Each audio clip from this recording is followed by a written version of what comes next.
What about Caribena versicolor? Would that be, is that too much for a beginner? I knew that was coming up. Okay, so here's the thing with Caribena versicolor. This is a tricky one, and I've been talking about these for a long time.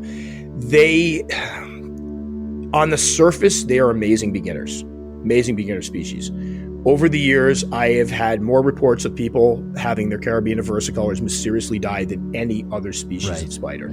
I also recently did a poll where it's like, what is the one species? Everybody's got this one species of tarantula that they, for some reason or other, struggle with. And Caribena versicolor was, you added all the rest of the votes together, and I think it still wasn't as high as Caribena versicolor. I've had very good luck with mine. I think somebody that is confident enough in hearing good husbandry information and going by it will do fine with them. The problem is they come from an area, and this is where it can get tricky with tarantulas, because we talk about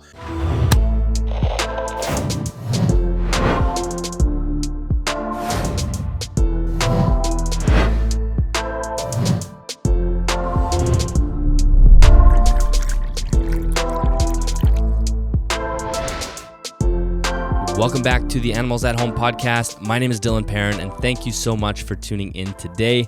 Now, today is a very interesting and special episode of the podcast. For those who have been listening to the show since its inception, maybe there are still a few of you in there that have been listening from day one. In November of 2019, I had Tom Moran on of Tom's Big Spiders. It's actually a listener-recommended guest. We had a fantastic chat just discussing the tarantula hobby and how he got into it and whatnot. Now, at the end of that podcast, Tom said to me, if you ever find yourself interested in tarantulas and want to get into them, because at the time I was still pretty terrified and kind of grossed out by them, he said, contact me and then we'll record an episode. Fast forward basically 3.5 years, I started finding myself fascinated and interested in tarantulas. So I reached out to Tom and said, hey, I would love to be a guest on your podcast and basically do an episode asking beginner questions and picking his brain and learning what I should do before jumping into this hobby. And that's what this episode is. So this is actually a cross-posted episode. This was an episode that Tom and I recorded for his podcast, Tom's Big Spiders, and he allowed me to post it onto my channel as well as so I can expose some people to the conversation who aren't following Tom's Big Spiders. If you're not a tarantula person, I get it. I was there. I get how kind of creepy and disgusting and scary they can be, but I tell you, if you watch Tom's content, if you listen to his podcast, you will become interested, and you may even find yourself interested in keeping them. I mean, people can say that about snakes, right? I will never keep snakes, and now they keep snakes, and so it's the same sort of thing, and that's kind of what I found myself with tarantulas. I don't currently own any tarantulas, although I'm getting very close, and this episode has, a giant leap forward into jumping into that hobby, so it will not be long until I have a couple of slings in this room. I know that for a fact. Now, a couple of things. If you're watching on YouTube, this is a conversation. This is a classic podcast. Tom and I didn't record actual video, but I did sprinkle in quite a lot of B-roll that Tom was super kind enough to let me use from his channel. So I kind of scoured through his channel, and anytime we talked about particular species, I tried to place that in the episode. So there's something for you to look at. For those who are listening, you won't miss out on any of that because it is recorded as an audio podcast. So I want to say a huge thanks to Tom for having me on his podcast. A huge thanks to allowing me to go through his channel and finding B-roll. And I want everyone to go check out his podcast because, like I said, if you're somebody who's even thinking about maybe wanting to get into tarantula keeping, his podcast is an incredible resource. It actually really allowed me to see some areas that I could probably do better on my podcast, some more instructional content, more content that allows people to know what to do when they're getting into the hobby. And I think that his podcast has done an amazing job. And it's funny because his feedback to me is, how do you do so many interviews? And my feedback to him is, how do you do so many solo episodes? His entire podcast is basically just him and being able to, share information, which is pretty incredible. So I really love this conversation. Again, it's a little bit, the tables are a little bit turned because I'm kind of being the one that's interviewed, but at the same time, I'm also asking Tom a lot of questions, so it does kind of fall back into the normal me being the host in a way, so it's an interesting dynamic that way. I do really hope you guys enjoy this episode. If you're looking for more information on this episode or any other, make sure you head to animalsathome.network.com. Thank you so much to Custom Reptile Habitats for sponsoring this podcast. You can find links to them in the show notes or the YouTube description. If you would like to join us over at Patreon, you can do that at patreon.com/animalsathome. If you enjoyed the episode, make sure you share it on social media. Make sure you go give Tom's channel a follow as well, and on Instagram and the podcast. That would be a huge help or huge gratitude from my end, because I want to bring some of my listeners to his show and vice versa. Let's jump into the episode. Remember, Tom's the host, but I'm being interviewed. but also I'm also asking questions, so it's kind of an inception podcast. Enjoy. All right, so I'm here with Dillon from the podcast and YouTube channel Animals at Home. Welcome, Dillon. Thank you so much. I'm very, very excited to be here, Tom. Thank you for having me. And we've already been chatting a little bit, just kind of breaking the ice before we started talking. We were talking about the fact that the last time Dillon and I met up was a while ago, back in 2000, end of 2019. And at that time, I was on Dillon's podcast. I was incredibly nervous. I can't even explain how nervous I was to go on that. So it's weird to be in this position now. But at the end of that podcast, we had chatted a bit after we had, stopped the actual recording. And we had mentioned the fact that if you ever got a tarantula, I would love to have you come on the show so we could talk a bit about that and get a different perspective. And a few months ago, Dillon actually shot me an email and said, "Hey, I'm thinking about getting one. I'm ready." And I can't even tell you how ecstatic I was. And it was a classy thing. And Dillon, I got to tell you, it's super classy because a lot of times in these industries, whether it be YouTube or podcasts, people will make promises and stuff, and then it just goes off. Years go by, nothing ever comes of it. So the fact that you reached back out was huge. So thank you for that, because I am super stoked to do this one. Yeah, no, I'm very excited, and it was always in the back of my head. And it's funny when you talk about nerves. Those we were just saying, 2019, that 3 years went by insanely fast, almost 4 years now. And it was very early on both of our podcasting days. And for those that don't know, Animals at Home is more of a sort of herpetoculture podcast, reptile and amphibian keeping. And we talk a lot about the ethics of keeping and how to do better by the animal, increase welfare and whatnot. But the same as you have, Tom, I have listeners that reach out and say, "Oh, can you have this person on, this person on?" And someone said, "Hey, have you heard of Tom's Big Spiders? He has his own podcast." And I thought, oh, I would love to have it, because I love crossing into other hobbies as well, yes. Inverts and whatnot. And that was early on. I forget what number we were. I think maybe like episode somewhere in the 30s or the 40s. And Animals at Home ways back. Well, yeah, it was a ways back, and now we're at like 156 or 100 something like that. So anyway, that was a long time ago. And at the time, I was still very far away from the tarantula hobby, but I could understand why somebody would keep spiders. Like, that didn't ever shock me, because I keep reptiles, so I'm already kind of in that weird group. But it was always in the back of my head that, like, whenever that switch flicks, I will contact Tom and we'll do an episode about it. And I really appreciate that. I can't even tell you. We were talking beforehand about that, like a week before you emailed me. I was walking with Billy, and I'm like, I wonder if he ever got into it. And I do follow your podcast, so I hadn't heard anything mentioned. So I'm like, unless he's hiding it, he's not gotten into them yet. But to hear back from you was awesome, because I remember going in so super nervous at the time. And this was back when we were at my old house, where I basically did this in my living room. It was the worst place you could possibly shoot a podcast, between my neighbors driving by with their trucks and the dogs. And I remember Billy huddling outside with the dogs, trying to keep them quiet. It was just a nightmare. But then I remember the time just flying right by. It was just an effortless conversation. So I was really excited to get you back here so we could kind of continue that. So huge welcome from my end. Thank you. Yeah, I'm looking forward to it. For folks who may not be familiar with the Animals at Home podcast, and they should be familiar with it because it's an excellent podcast. I love the fact that you break down, really get into the husbandry of the animals, some of the ethics of the animals. What can they expect if they listen to your podcast? So in general, the podcast kind of explores what we can do better as keepers. So it really is keeper-centric and keeper-focused. Of course, animals play a huge role. We get into deeper aspects of husbandry and whatnot, which I can kind of expand on in a second. But a lot of it is analyzing. Okay, we do have to admit the fact that we are keeping quote unquote exotic animals. We're keeping animals that only a few generations back are wild, and despite the sort of side of keepers who say, I can do what I want, I can keep whatever animal I want, you can't tell me what to do, I think there is a very important role that keepers can play to say, okay, if we are keeping these animals, we at least should justify it in some capacity. And the way I think you can justify it is making sure that you increase the welfare of the animals that you're keeping. So understanding the natural habitat that they come from, making sure that there is a high level of enrichment in the enclosures, and things like lighting is something that we talk about a lot on the podcast, expanding into the different segments of the lighting spectrum and understanding how that impacts the animal's physiology and why it is so important that animals have a photo period and access to UV and infrared light and whatnot. And it is so that's a huge part. And then the other part of it is supporting conservation in some capacity. So we do there are wild counterparts to all the animals that we keep in the wild, and a lot of those places in the world are being, if it's being forced deforestation or different. Sometimes it's man-made, sometimes it's climate issues in those areas, and I think we want to do our best to support the wild as best we can, because it's not a mystery to anybody that a lot of our animals, there's a wild caught industry, and we want to support captive breeding so we're not constantly pulling from the wild. And if we can use the animals that are already in captivity to help the animals that are in the wild, I think that's a good way to close that ethical loop. So a lot of it is just discussing that. What can we do better as keepers? How can we approach the community and say, hey, actually reptile keeping or even invert keeping is a positive for our society in so many different ways. It's not just that I'm keeping snakes because I like snakes. Of course, that's a part of it. But I keep snakes. I also participate in conservation. I also have a really deep understanding of the natural habitat that these animals come from, and I'm able to replicate that in my home. We can use these animals as a place for education to teach people how important nature is, give them that contact with wildlife without having to go to the rainforest. Not everybody gets a chance to go to the rainforest.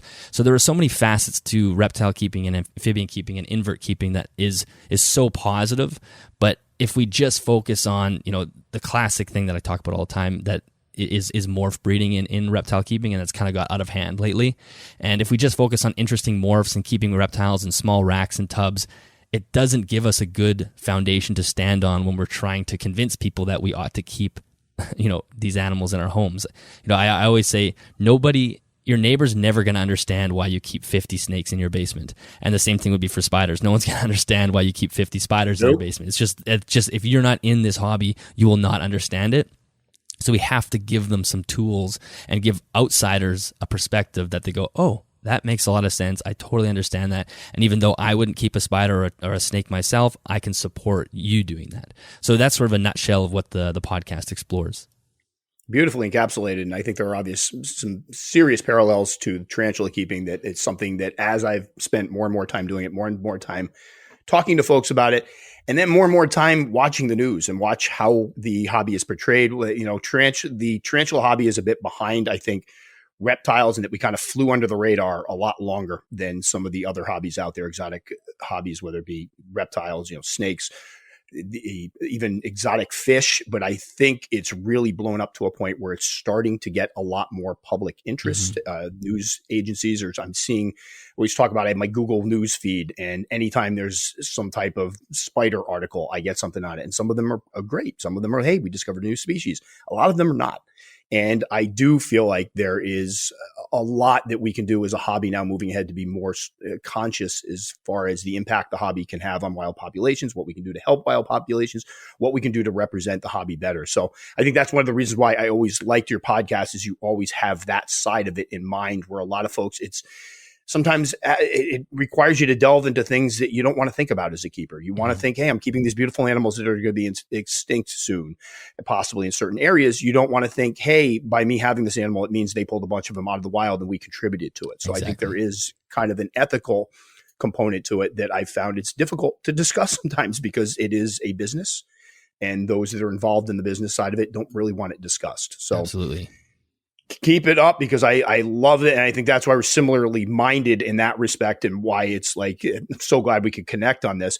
So obviously you are here on the podcast. Obviously we ended the last one. I talked about when I did my little outro for it. I said, I really had a great time, and I hope that he gets involved in the hobby, because I would love a chance to talk tarantulas with him if he decides he's going to get one.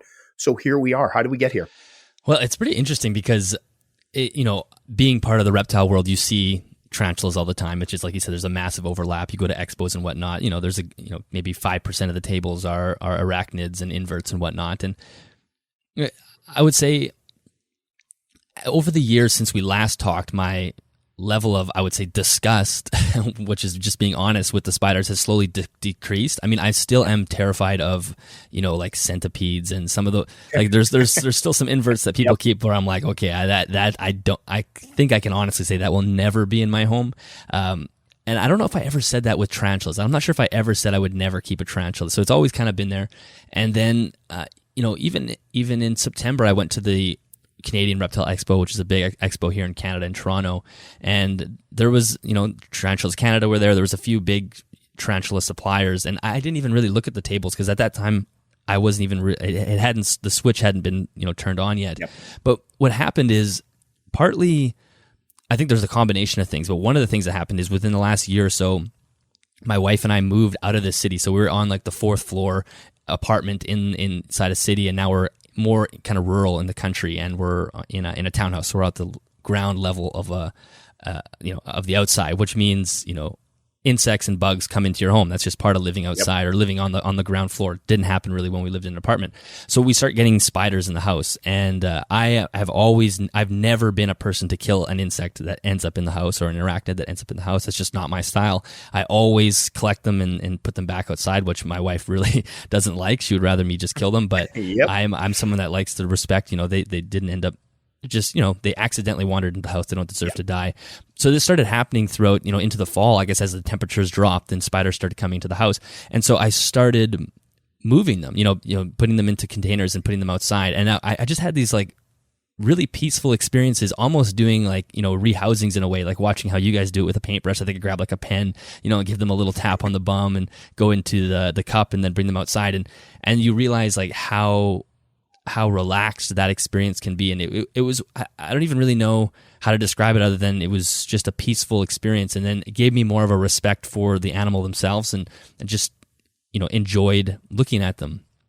And then, later on we went to a local expo and actually it was my wife that was looking at the spiders this time, with little like slings in a cup. And even though she's still like terrified of them, but I could see the fascination in her eyes, because it was one of those things where even when you're afraid of something, if you see something in a container that is like, safely enclosed, you can kind of give that space for fascination. And I was watching her, build a fascination in them. And so now I can blame her because I was watching her, and then that sort of built my fascination as well. So after that, I came home. This would have been, October or November. I just dove into it head first, just like many people, the button was turned on.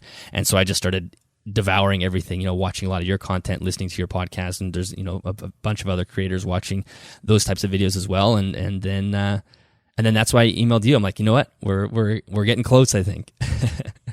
I appreciate it. And it's funny that you mentioned the fascination part, because I think I've always said that's the way to hook people on them. They are fascinating once you start to get to learn more about them. And that's usually how I get people to stop looking at me like I'm a weirdo, because it'll eventually come up wherever I am that, this guy's got a bunch of spiders. And then I have to try to hook that fascination. And I think with some people, like you said, there's a lot of folks, it's a genuine disgust of them. For me, it was a fear. I wasn't so much disgusted, but they scared the ever living heck out of me. Mm-hmm. But I was always kind of fascinated by them. So that's what allowed me to kind of keep them. Even when I was still scared, when I got my first way back, I was terrified of her in a way, but absolutely enamored with her and fascinated by her. And I think that's the thing that tends to pull people in as far as the hobby goes. And I can't tell you how many folks that will stumble. I love the ones that stumble on a video, or I've even had people that will listen to the podcast and be like, listen, I just find this interesting hearing about you guys because it's kind of weird, but now I'm kind of interested in them. Now you said something that I found kind of interesting, and I started doing research, and they're really fascinating. It's like, yes, that's exactly it. And when you keep them, it gets even better, because you find out there's a lot to admire about them and a lot of fascinating things that they do. Yes. Well, and it was really interesting because I haven't dove into a new hobby in a long time. I've been keeping reptiles for, a long time, almost 20 years probably. So it's been a long time since I've done something new. So it was a really cool experience to approach an animal keeping hobby from zero information. And it actually helped me record my podcast, because I was able to sit in the shoes of somebody who really knew nothing about reptile keeping. And this is kind of how their mind might work, or their questions that they might have. So that was a really cool experience as well, just for me personally with my own podcast, being able to approach it that way. But also there's this overwhelming amount of information with spiders, almost way more than reptiles, because reptiles, unless you are more of an advanced keeper, you're not going to be exposed to too many species. Like you have your basics, your ball pythons, king snakes, corn snakes, those types of things. But with spiders, you start looking into tarantulas, and then there's just lists, it just like scrolls infinitely, and you're like, wow, I don't even know where to start with this. The care seems relatively straightforward, but there's just so many different species. And so it sort of unravels into this like incredible experience of just kind of digging through that. As someone who likes to do research and loves information, it was a really fun experience for me. And it's funny you mention that because you said you started like around October, and here we are, you haven't picked one up yet. And that's amazing. Unfortunately, there are very few of us like that out there. Mm-hmm. And that's the one thing I try to tell folks before you jump right into it, do the research first. Yes. It's easier. And I think the problem is people like you and I enjoy research, which makes us sick to some people because I've told people like, how do you like doing this? I love doing it. If I find something new that interests me, that's fun. You're learning. And I get that's just something some people have. Some people it's like, give it to me as quickly as possible. And that's where I think I have a place with the tarantula hobby because I try to sum up what I do as quickly and as efficiently as possible. So people that don't want to wade through all that information can get going more quickly. But I do think that's one of the biggest things I encourage folks. They're like, I'm kind of looking, take your time. Yes. There's so many spiders out there, so much to learn, so many things that will just make it easier for you if you know about it ahead of time and have it in the back of your mind. Whether your experience is very important, and I do feel like working with them does there. You do have to actually work with them to get certain amounts of experience, but knowing some of the things ahead of time really help. And I've heard from folks who have been like, listen, I researched for a year and I'm all freaked out. And I've had these guys now for several months and this is really easy. And it's like, good, congratulations. It is easy. And it's because you did all the research ahead of time. Yeah.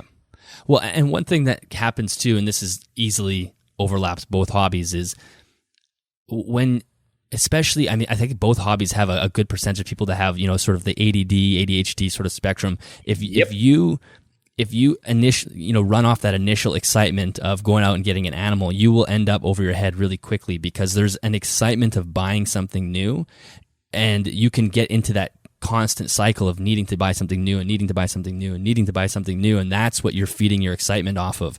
And so you almost need to go through that crest of, okay, it's super exciting, like you're looking at tarantulas every single second of every single day. That might only last for like a month or so, and then it'll come down, and then maybe only a couple hours a week you're looking into them, and then you're at a more sort of stable position to make a decision, because then you've gone through that overexcited like dopamine rush of wanting to get a new pet, and now you can go, okay, now I can be more logical about this. Seriously, what do I actually want? What do I have space for? What do I have money for? You're not just jumping into, because you could easily, I mean, especially with tarantulas, it's even worse than reptiles. You could end up with 20 tarantulas in your first month of doing research very easily, and it would take up a small section of your desk.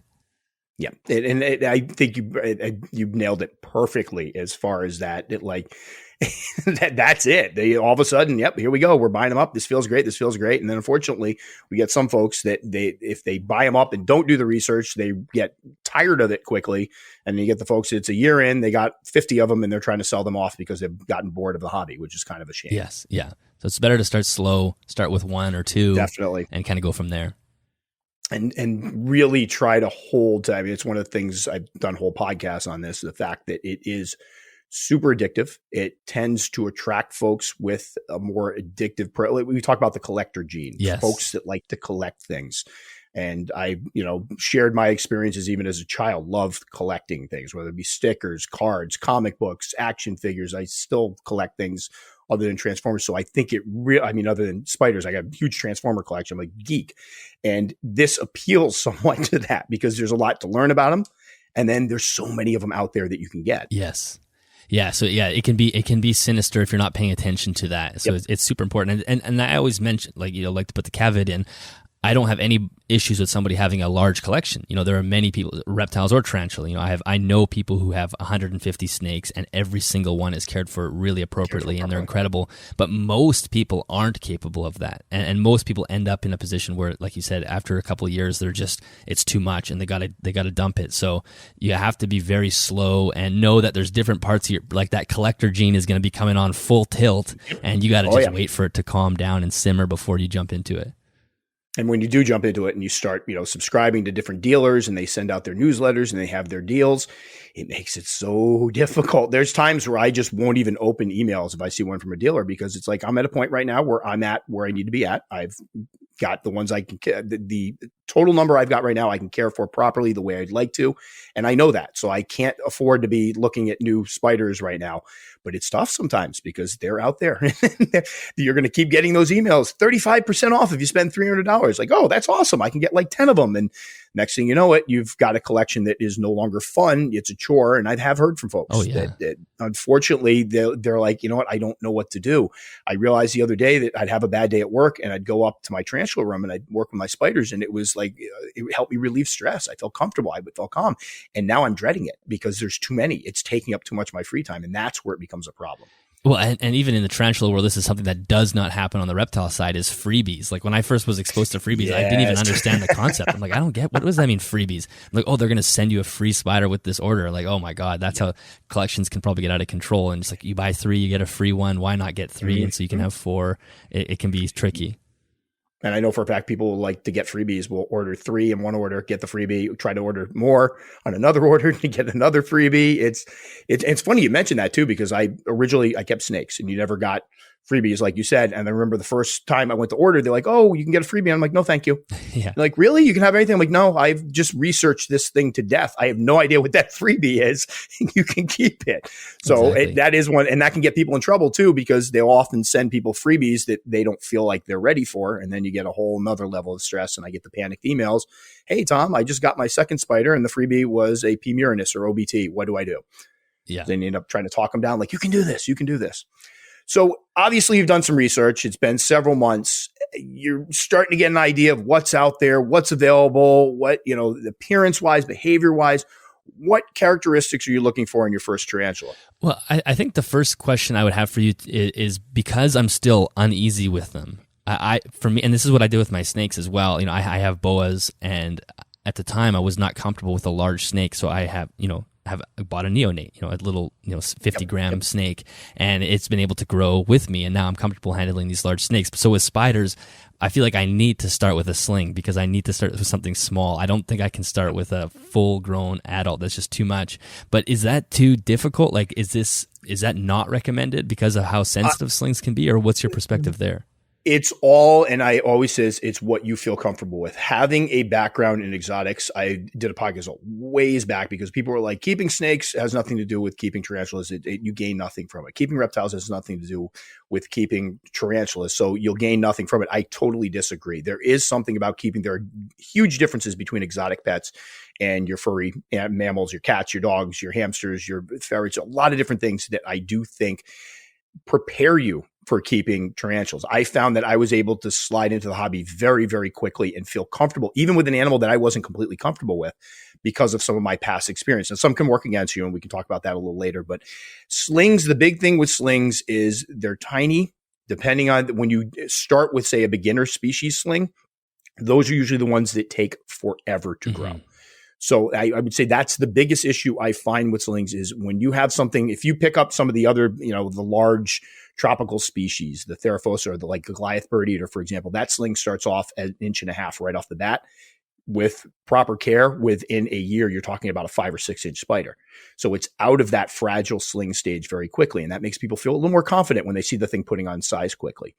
The beginner species are usually much slower growing species. So you're talking about Brachypelma species, Faunopelma species, Grammostola species. Those are your red knees, your red legs, your Chaco golden knees, some of my favorite spiders. But if you pick up a teeny, they're so tiny when they start off, it can give people fits. And B, we joke with some of these species, they molt and they almost seem smaller after they molt. It's like a running joke. Like mine was a 1/2 inch, it molted, and now it's a 1/4 inch. They don't seem to grow for that first year. Now, somebody who already has patience and already has some experience with keeping other animals usually doesn't have a very difficult time with it because you have the wherewithal to recognize, all right, this is just it's going to be a long process. What ends up happening with some people is they buy the beginner species as slings. They get bored and they immediately start picking up new ones because there's not much to do there. Right. So I would think with your background, you could definitely start off with a sling. It's just recognizing that it could be like some of the beginner, if you're looking at the true beginner species, there's a couple we can talk about that I think would be great for you. But the actual beginner species that I usually recommend to younger kids, because when I'm thinking beginner species, I'm thinking of something that a 10 or 12-year-old young boy or young girl may be getting for the first time. Mm-hmm. So what's going to be safe for them? What's going to be easy for them with obviously some adult supervision? I also think about the person who's coming into the hobby that may still harbor a phobia of them, because that can play into. I've had folks tell me that they picked up a full size tarantula, an adult tarantula for their first, and felt okay about it. And then they picked up a sling, and because of their fear of tarantulas, they were actually more scared of the sling or spiders. They were more scared of the sling than the actual full grown adult. And I can tell you, even from my own experience, the adults, I was more calm around the larger ones than I was the smaller ones for quite some time. So that's always something I try to bring up, because people find that surprising. There's a lot of folks that get into tarantulas, have zero fear of tarantulas, and are still scared of just little jumping spiders or house spiders or wolf spiders. So that's usually the last thing to go. The little ones still tend to freak people out. Interesting. Yeah. And for me, I don't think it's over a fear. Like, I mean, I'm fine moving spiders around the house and whatnot, but, and I am patient, but that's a good point too, is, how long do you want to be? Obviously the sling is the sensitive stage. So if you're working with the beginner species, you're sort of extending that. So that's something to keep in mind for sure. I wonder if your perspective on beginner species is similar to mine, like, because that happens in the reptile side all the time. People are asking, and there are people who have very definitive beginner species lists, and then there are people who are say there's no such thing as a beginner species. It's just the amount of research that you do. And I'm sort of in between, because there are, like, when I think about my boas, like, those are such a great beginner species, especially the dwarf boas, because they stay small and they're very bulletproof, and you give the keeper a window of opportunity to learn. And but of course there are outliers who do crazy amounts of research and can jump in with something, a very sensitive animal that requires very fine-tuned environment. But so for me, it's like kind of stuck between both worlds. I don't necessarily subscribe to the 100% beginner list. Like, you cannot get another animal unless you have one of these first. But I also don't necessarily think that not everybody has the capacity to do enough research. And like you said, hands-on experience is always going to be the best way to learn. So if you're jumping into something that's over your head, then it's going to be a really tough way to learn. I agree completely. And it's one of the things that I've, even from the get-go, just watching how I kind of moved in, I got into the old world tarantulas, which are considered to be the advanced species because of the fact that they lack urticating hairs, New World species, ones from North America, South America, surrounding islands, kick hairs from their backsides when they're as a defense mechanism. And the hairs are terrible. Don't get me wrong. They're terrible. People tend to freak out more about the idea of a bite. And the old world species, the ones from across the seas, Africa, Asia, the surrounding islands, the European species, Australia, those ones do not have those hairs. So if they're going to defend themselves, if they feel trapped, and granted, they really need to feel trapped. If they can't run, they're going to bite, and those bites hurt. And so I just want to explain that for people that may not get it. But when I moved rather quickly into those, it didn't have a problem with it. But I do feel like I grew up around animals my whole life. I did have I've had reptiles. I had snakes for a long time. I feel that helped. I think it's a very gray area. I think some people do need a beginner species list. I think that does benefit a lot of people and help a lot of people pace themselves and ease their way into a hobby where they don't have necessarily the background knowledge that somebody that's kept other exotics may have. I think there are folks that jump right in because they do the research, and then they're at that point where they have the information. Now they need to actually have the spider and see how it works. And they do very well with that. So I do think I did a podcast a while back about the whole beginner species list, and I do think they serve a purpose. There are folks out there that are coming in the hobby. They're terrified of them. You don't want to jump right in the deep end. I have had many people pick up some of, we'll call them the more difficult beginner species. There's a few species that always get mentioned on beginners lists that I'm a little wary of suggesting to some people because they do grow a little more quickly. They are a little more high strung. They move more quickly. And the C. pubescens, the GBB. I don't know if you've seen that one. Beautiful, beautiful spiders. I can't tell you how many folks that I've spoken to over the years that get one and they are freaked out by the speed. Like, I don't even want to open the enclosure anymore. It bolted. It freaked me out. It jumped at the prey at them, and they get scared by it. And that's one that a lot of people recommend as a beginner species. So I think when it comes down to beginner species list, it really, you have to take into account the individual, How much experience do they have keeping animals? Do they have any experience keeping exotic animals? Are they afraid of spiders currently? And those come into play. So if you're checking, no, I have no experience. Yes, I'm still a little scared of spiders. You definitely want to spend some time looking at those beginner lists. If you're somebody that has some experience, no fear of spiders, you may do well jumping in more on the deep end. Yeah, no, that makes a lot of sense. And so even just listening to you talk about that, I think for me, see, depending on, like you said, the type of person you are, you can handle certain things. For me, I think I would want a slow-moving species. Now, I know that this you have to sort of disassociate the sling from the adult because that can be two totally different situations. But just the speed of movement, I know I would not be able to handle a fast-moving, even like you said, a GBB, even though it's like kind of not the most advanced care, but the fact that they have speed is going to freak me out. So that's too much. So I would want something that's a bit slower moving, definitely like medium to slow growth rate. I'm totally fine with like letting them grow out a long time. I mean, I did the same thing with my snakes. They're not growing super fast. Don't power feed or anything. I'm happy to let the animal grow at a normal rate, and it doesn't need to happen quickly. So I think those would be two like key characteristics for me for sure, is slow moving and not a super fast growth rate. And I think that's a great place to start. I mean, I usually talk about the 3 keys to picking a good beginner species: temperament. How, what are their temperament from? There are some that are New World species, but they are prone to kicking hairs really bad. And that's not something somebody who's going to be getting into the hobby is really going to want to deal with right off the bat. And then speed's another one. I remember thinking I'd be okay with the speed. I heard about the speed. I'm like, I've dealt with some fast snakes before. I've dealt with other things. And the first time a spider bolted on me, and it was a little sling, it was like the world had ended. Like, holy crud, that thing could move. And you're still, at that point, I'm still a little afraid of them. So it's like, oh my God. And it was an eye opener for me. And luckily that slowed me down a little bit. And I ended up, I was eyeing some old worlds at that point. And I'm like, no, I've got to get my rehousings down. And so I slowed down a little bit. But I remember that's an eye opener. I think it's an eye opener for a lot of people because you can say something's fast until you actually experience it. And sadly, it means something might have went not quite as to plan. That's when it really drives it home. And I think ease of husbandry and care is another thing. Some of the species out there, when we start talking about tarantulas, I think they are a lot easier to take care of than a lot of the reptiles out there. But there are ones that do require moisture. Although I find keeping moisture-dependent species to be rather easy and straightforward, it's a scary thing for people first getting into the hobby. Yeah. And then price and availability is another one. I'll have people that will be like, oh, I've settled on my one I'm going to get for my first tarantula. And it's one that's like slings cost $450. Oh my God. That's going to be a turnoff because this is your first spider. Granted, we want to make sure we do our research. We give it the best of care, but nothing turns people off to a hobby quicker than spending hundreds of dollars for a tiny little spider and then having it die on them. I've had so many folks that'll be like, you know what? I tried it. I failed. I'm out of the hobby now. I can't. I was out of $250. And it's like, you want to start with something that's a little less expensive. Yeah, that makes sense.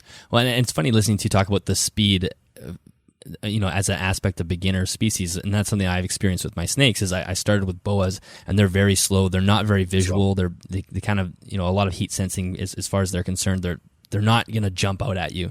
And then I've had them for years. And then recently I picked up a small Japanese rat snake. And I'm just amazed at how quickly this little thing is. He's just so fast and he's very visual. He'll see you. He'll scoot across his enclosure.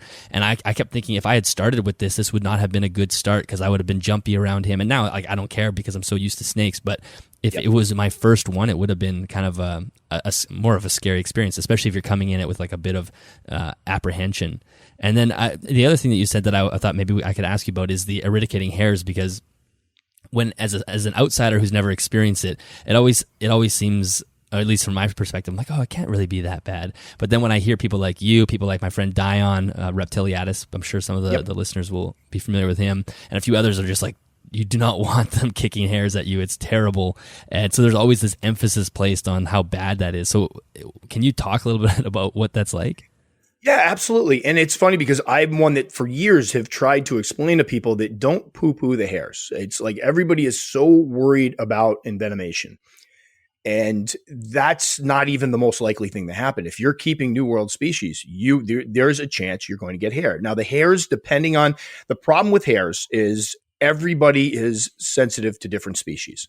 Right. So, for example, the Lazidora parahybana, the salmon bird eater, which is one of the big spiders out there, can get to be like 10 inches or so, even 11 inches.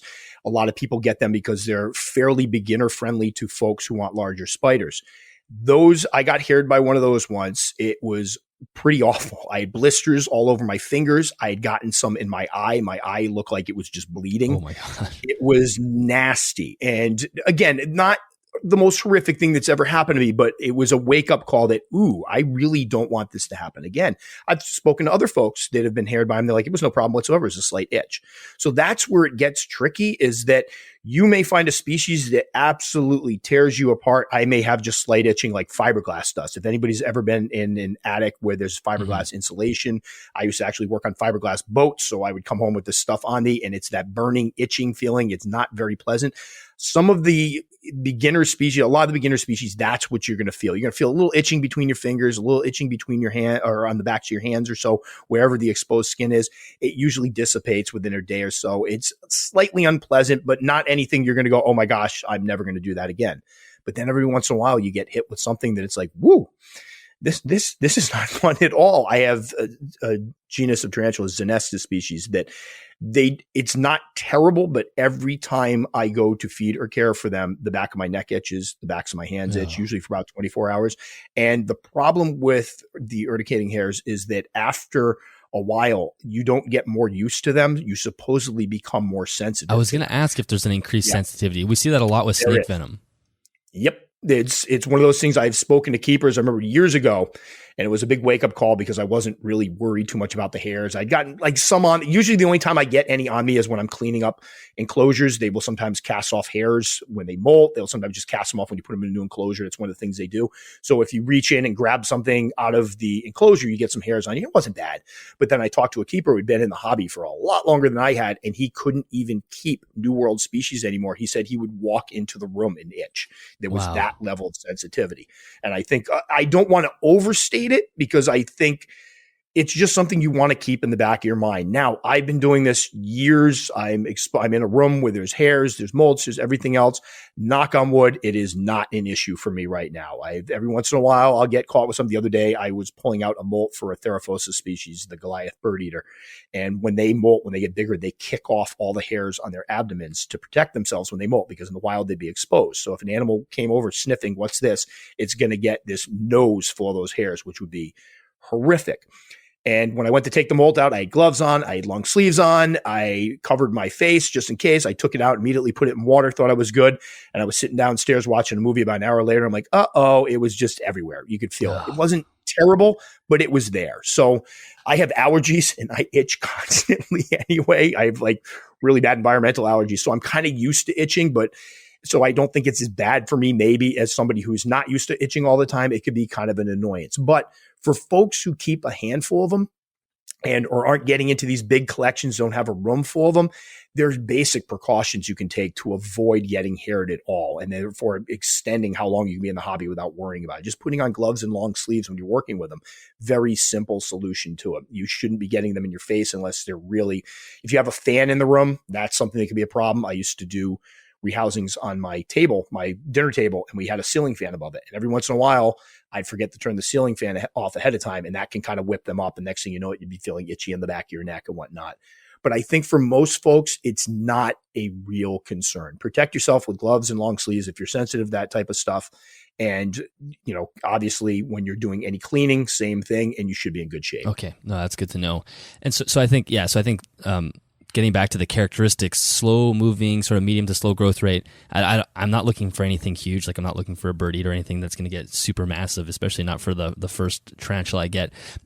Another thing that I think maybe tarantula keepers can't appreciate if they've only kept tarantulas is there's a fascinating thing that happens when you keep tarantulas, and that's you get to watch them manipulate their environment and sort of act out these naturalistic behaviors, which is something that I talk about on the podcast all the time. Like we want to, if you've set up your enclosure properly, your animal will reward you with its fascinating natural behaviors. And that's what we want. We want to be able to sit back and look at an enclosure and watch an animal do what it would do had it been in the wild. But tarantulas take that sort of to another level because of how capable they are of manipulating the environment, whether it's digging a burrow or webbing out their enclosure. I think that is just so fascinating to me, and you don't necessarily get that on reptiles. And they're going to have like their little hides and they're going to climb in the trees and whatnot. But as far as like making a nest or making an area for them, that's just not going to happen. And I think, like I said, if you've only been keeping tarantulas, you may not really appreciate how amazing that is and how cool that is to be able to watch that on a daily basis and watch an animal take a completely basically bare enclosure with a few sticks and leaves and then coming back a couple months later and having this whole thing webbed out. So for me, part of what I would love to see is that environmental manipulation, whether it's a burrowing species or a webbing species. And I don't know if those fall into those beginner type categories, but I think that is just such a fascinating part of tarantula keeping.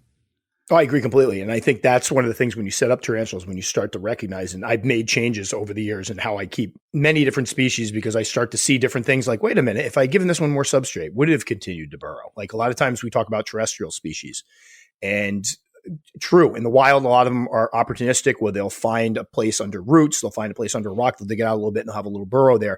And I think for years we just read that as, okay, put a couple inches of dirt in, put a little hide in there and it'll be fine. Mm. And a lot of them don't register that as the appropriate environment. And so you just kind of get a spider that sits there. So the thing is with the beginner species, a lot of folks, there are obviously fossorial species. Those are the ones that will do the burrowing. Some of them do amazing burrows. And the problem is those are the ones that a lot of folks new to the hobby get bored with quickly, because if it's kept correctly, you're not going to see much of your spider. Mm-hmm. And I've gotten in discussions with people before that will pick up species that they know are fossorial and they will put them in shallow enclosures. And usually what will happen is if they're not able to burrow, they will instead web up. They'll web up the whole enclosure and kind of create their own burrow from webbing. And when you put them in a shallow enclosure, what happens is every time you take the top off of that enclosure, you have a spider that now feels like you just ripped the top off its house. It's exposed. And then you get that quote unquote aggressive behavior that people talk about. So a lot of times with beginners, we don't usually encourage, or you can talk about them, but we usually tell somebody to try something that's going to be a little more visible because they get bored of that behavior. And then unfortunately, as far as web, I love heavily webbing spiders. I've recently gotten into Dipluridae or curtain web spiders that are just these enormous, they're not true spiders, they're relatives to tarantulas. And you put a spider in and come 24 hours later, that thing has done more webbing than some of my tarantulas will do in a year. Really? And they just web and web. And it's beautiful to watch them start to create their different entrances and exits from the burrow. When you go to feed them, you're never quite sure where the spider is going to pop out of. I love that kind of stuff. And unfortunately, there's only a handful of the quote unquote beginner species, the slower ones that do that much webbing. A lot of the ones that are considered beginner species, or a lot of the slower growing ones, the Acanthoscurria, Brachypelma, Grammostola, they'll do a little bit of webbing. They're your quintessential, for lack of a better term, we call them pet rocks. Right. They're going to sit in the enclosure. I've experimented with these guys. I've given them room to burrow. I've given them huge starter burrows. I've had them go ahead and fill the starter burrows back in like, yeah, buddy, I don't need this. And they just sit right out in the open.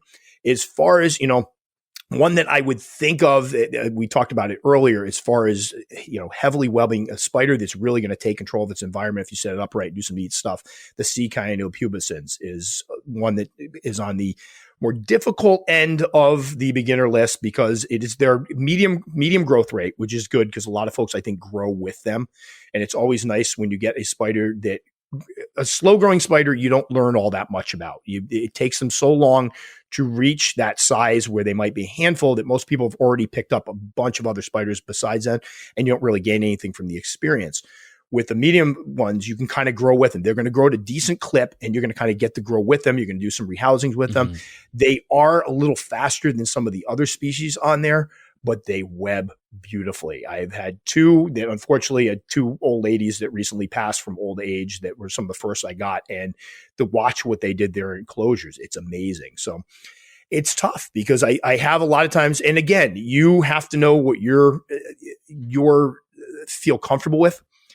And if you don't want one that might be faster growing, then it's kind of limited. But I think the problem is with the hobby, like you said, you go out there and there's so many beautiful spiders and you start going, hey, I want a blue one. And then you realize the majority of blue ones aren't ones that most beginners start with. Hey, I want a burrowing one. Phonopelma simani is one you may look into. They are often included on beginner lists. I think it's the zebra tarantula. This was actually the second tarantula I ever got in my life. It was back in the 90s. And unfortunately, back then I bought from a reptile dealer and he gave me a mature male. So the thing lasted like a year and a half. I thought I killed it, and come to find out it was a male. But they're ones that sometimes when you get them will continue that burrowing behavior into adulthood. They'll create some amazing burrows. I have one that has a beautiful vertical burrow in her enclosure. She'll hide down there. So that's one to think about if you want to see something that'll do some of that burrowing behavior. And they're also usually fairly visible. Yeah. Okay. What about Caribena versicolor? Is that too much for a beginner? I knew that was coming up. Okay. So here's the thing with Caribena versicolor. This is a tricky one, and I've been talking about these for a long time. They, on the surface, they are amazing beginner species. Over the years, I have had more reports of people having their Caribena versicolors mysteriously die than any other species of spider. Right. I also recently did a poll where it's like, what is the one species? Everybody's got this one species of tarantula that they, for some reason or other, struggle with. And Caribena versicolor you added all the rest of the votes together, and I think it still wasn't as high as Caribena versicolor. I've had very good luck with mine. I think somebody that is confident enough in hearing good husbandry information and going by it will do fine with them. The problem is they come from an area, and this is where it can get tricky with tarantulas, because we talk about looking at their natural environments. What is the humidity where they're at? What are the temperatures? And we read this and we go, all right, it comes from a place that's super humid, comes from a place that's super high temperatures. So we got to make sure we keep it really moist, and we got to make sure that the temperatures are up. And unfortunately, a lot of times what that does is create an environment for the spider that's stuffy, and the spiders end up dying. Yeah. So for years, people have moved away from that. And it's one of those weird spots where if you look on paper where they come from, this is how it should be kept. But if you're going to keep them in captivity, this is what you want to do. So I've had really good luck with mine over the years by keeping them on the drier side, water dishes, dribbling water on their webbing. They do web beautifully. And they are one that when you do a list of beginner species, they always make that list. It's just they're a lot more finicky in terms of the care you provide them. Right. There's some species out there that you could keep. Your room could be 60 degrees all year long. You could feed them once every 6 months. They're going to do perfectly fine. These guys, it's a much narrower band when it comes to correct husbandry. And I think what happens more often than not, we talk about a lot in the tarantula hobby nowadays, over caring for your spiders. When you freak out because you see something you think means the spider is not doing well, and you kind of overdo it. You go, oh my gosh, my spider's looking a little lethargic today. I must not have enough humidity in there. And all of a sudden you pour a bunch of water in there, and now you create this kind of dank environment. And now your spider really is lethargic because it's not getting good air quality, things of that nature. And I think this is one of those species that people naturally freak out about, because they're going to, if you do research, you're going to hear a ton of stories about how difficult they are to keep. But I also believe that people go in and they trust the husbandry information they got. They keep them correctly. They don't overdo it with the humidity. They don't overdo it with the moisture. They give them good ventilation.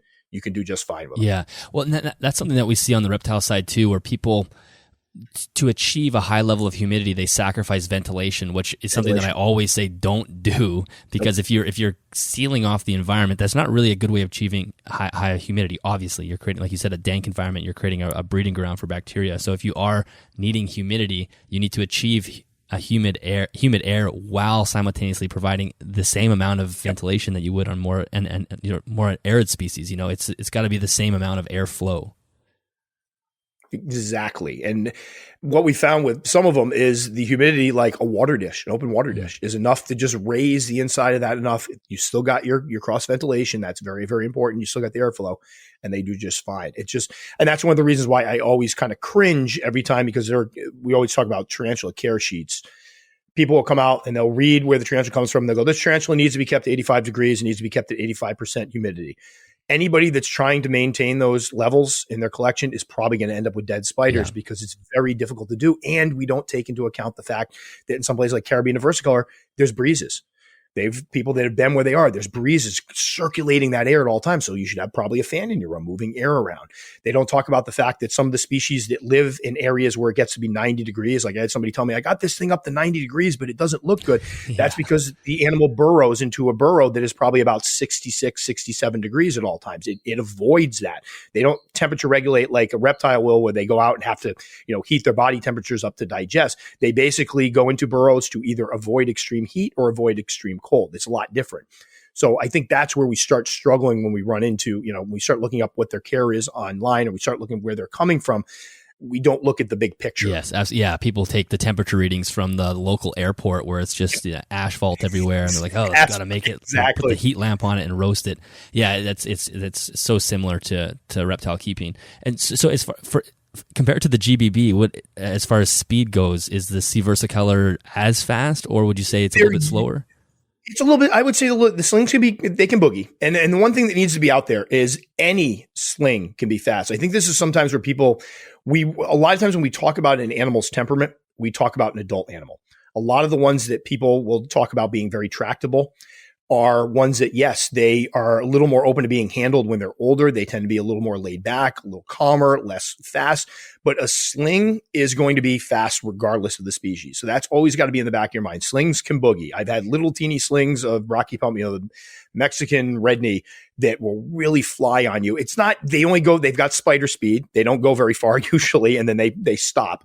But that's something that always needs to be out there, because I have people that will read, hey, this spider supposedly moves very slowly, but my spider just boogie. Yeah, all slings, juveniles even. That's some of the most skittish spiders you'll find are ones that are in the juvenile stage, because that's when if they're in the wild, they're much more visible. They're larger. They're going to be hunting more actively out in the open. And if something's flying over them or coming near them, it's usually going to be a predator. And their first line of defense is to get out of there as quickly as possible. So that's where you're going to see a lot of your species start to kick hairs. I've had species that start off as slings. They're totally laid back. And then they hit that juvenile stage and holy geez. And then they hit the young adult stage and they're fine. So that's always something that needs to be kept in the back of your mind. But as far as versicolor slings, I've had versicolors. The slings are usually, once they start webbing up, they're pretty stationary. They will web themselves little areas and they usually stay right in those areas. As adults, they're usually fairly calm. My female that I had that just passed, again, another older spider, that's when I bred and produced slings from, she was a little wacky. I never had any issues with her. She would sit in her enclosure. I dropped crickets in. She was fine, but definitely not a spider I'd want to hold. And again, if you allow them, if you set up their enclosures right, you give them a lot of places to web to, fake foliage, real foliage even, they're going to web up. They're going to retreat to that webbing rather than bolt. So you shouldn't have a problem with them. Okay. And one other thing that I should have mentioned at the very beginning, and this is something that you taught me last time we spoke back in 2019, which is probably one of the only things that really started to lead me down this path, was I am not interested in holding tarantulas at all, really. Maybe one day that would change, but not at all. And I remember you telling me that last time when I had you on. You're like, no, you don't have to hold. There's actually no point in your keeping of a tarantula that you will be required to hold it unless, even if something goes wrong, you're using catch cups and whatnot. And that was such a relief to me. And so for the listeners, I'm not looking for somebody that, a tarantula to sit on my shoulder. I don't even really hold my snakes that much. I pull them out to do maintenance and stuff, but I'm not somebody that likes to interact with things physically in that way. I love to watch, and definitely that'll be the same for tarantulas. And I'm glad you brought that up too, because again, I put it out there because a lot of times, and that's one of the reasons, going back to the whole beginner list question, a lot of folks that come into the hobby as beginners think that they have to handle. They think it's part of the hobby, right? And it's not. And then some of them find out it's not, and they still want to do it. And I don't get into either side. I personally don't handle. I've handled. I've had situations where a spider's crawled out into my hand. I never put it on like my YouTube videos or anything because I'm not trying to promote it. And anytime you handle, you're at risk and the spider's at risk. There's no ifs, ands, or buts about it. People be like, oh, this one's super, super docile. I've had people that have super docile tarantulas. They molt and suddenly their personalities change. It's not like a dog where once it's tamed down, it's going to be your best friend for life. It's going to be, you could have a spider that for a couple of years is the most gentle thing you've ever had. And then it molts and for some reason a switch flips and it's not able to be handled anymore. So that's always got to be in the back of your mind.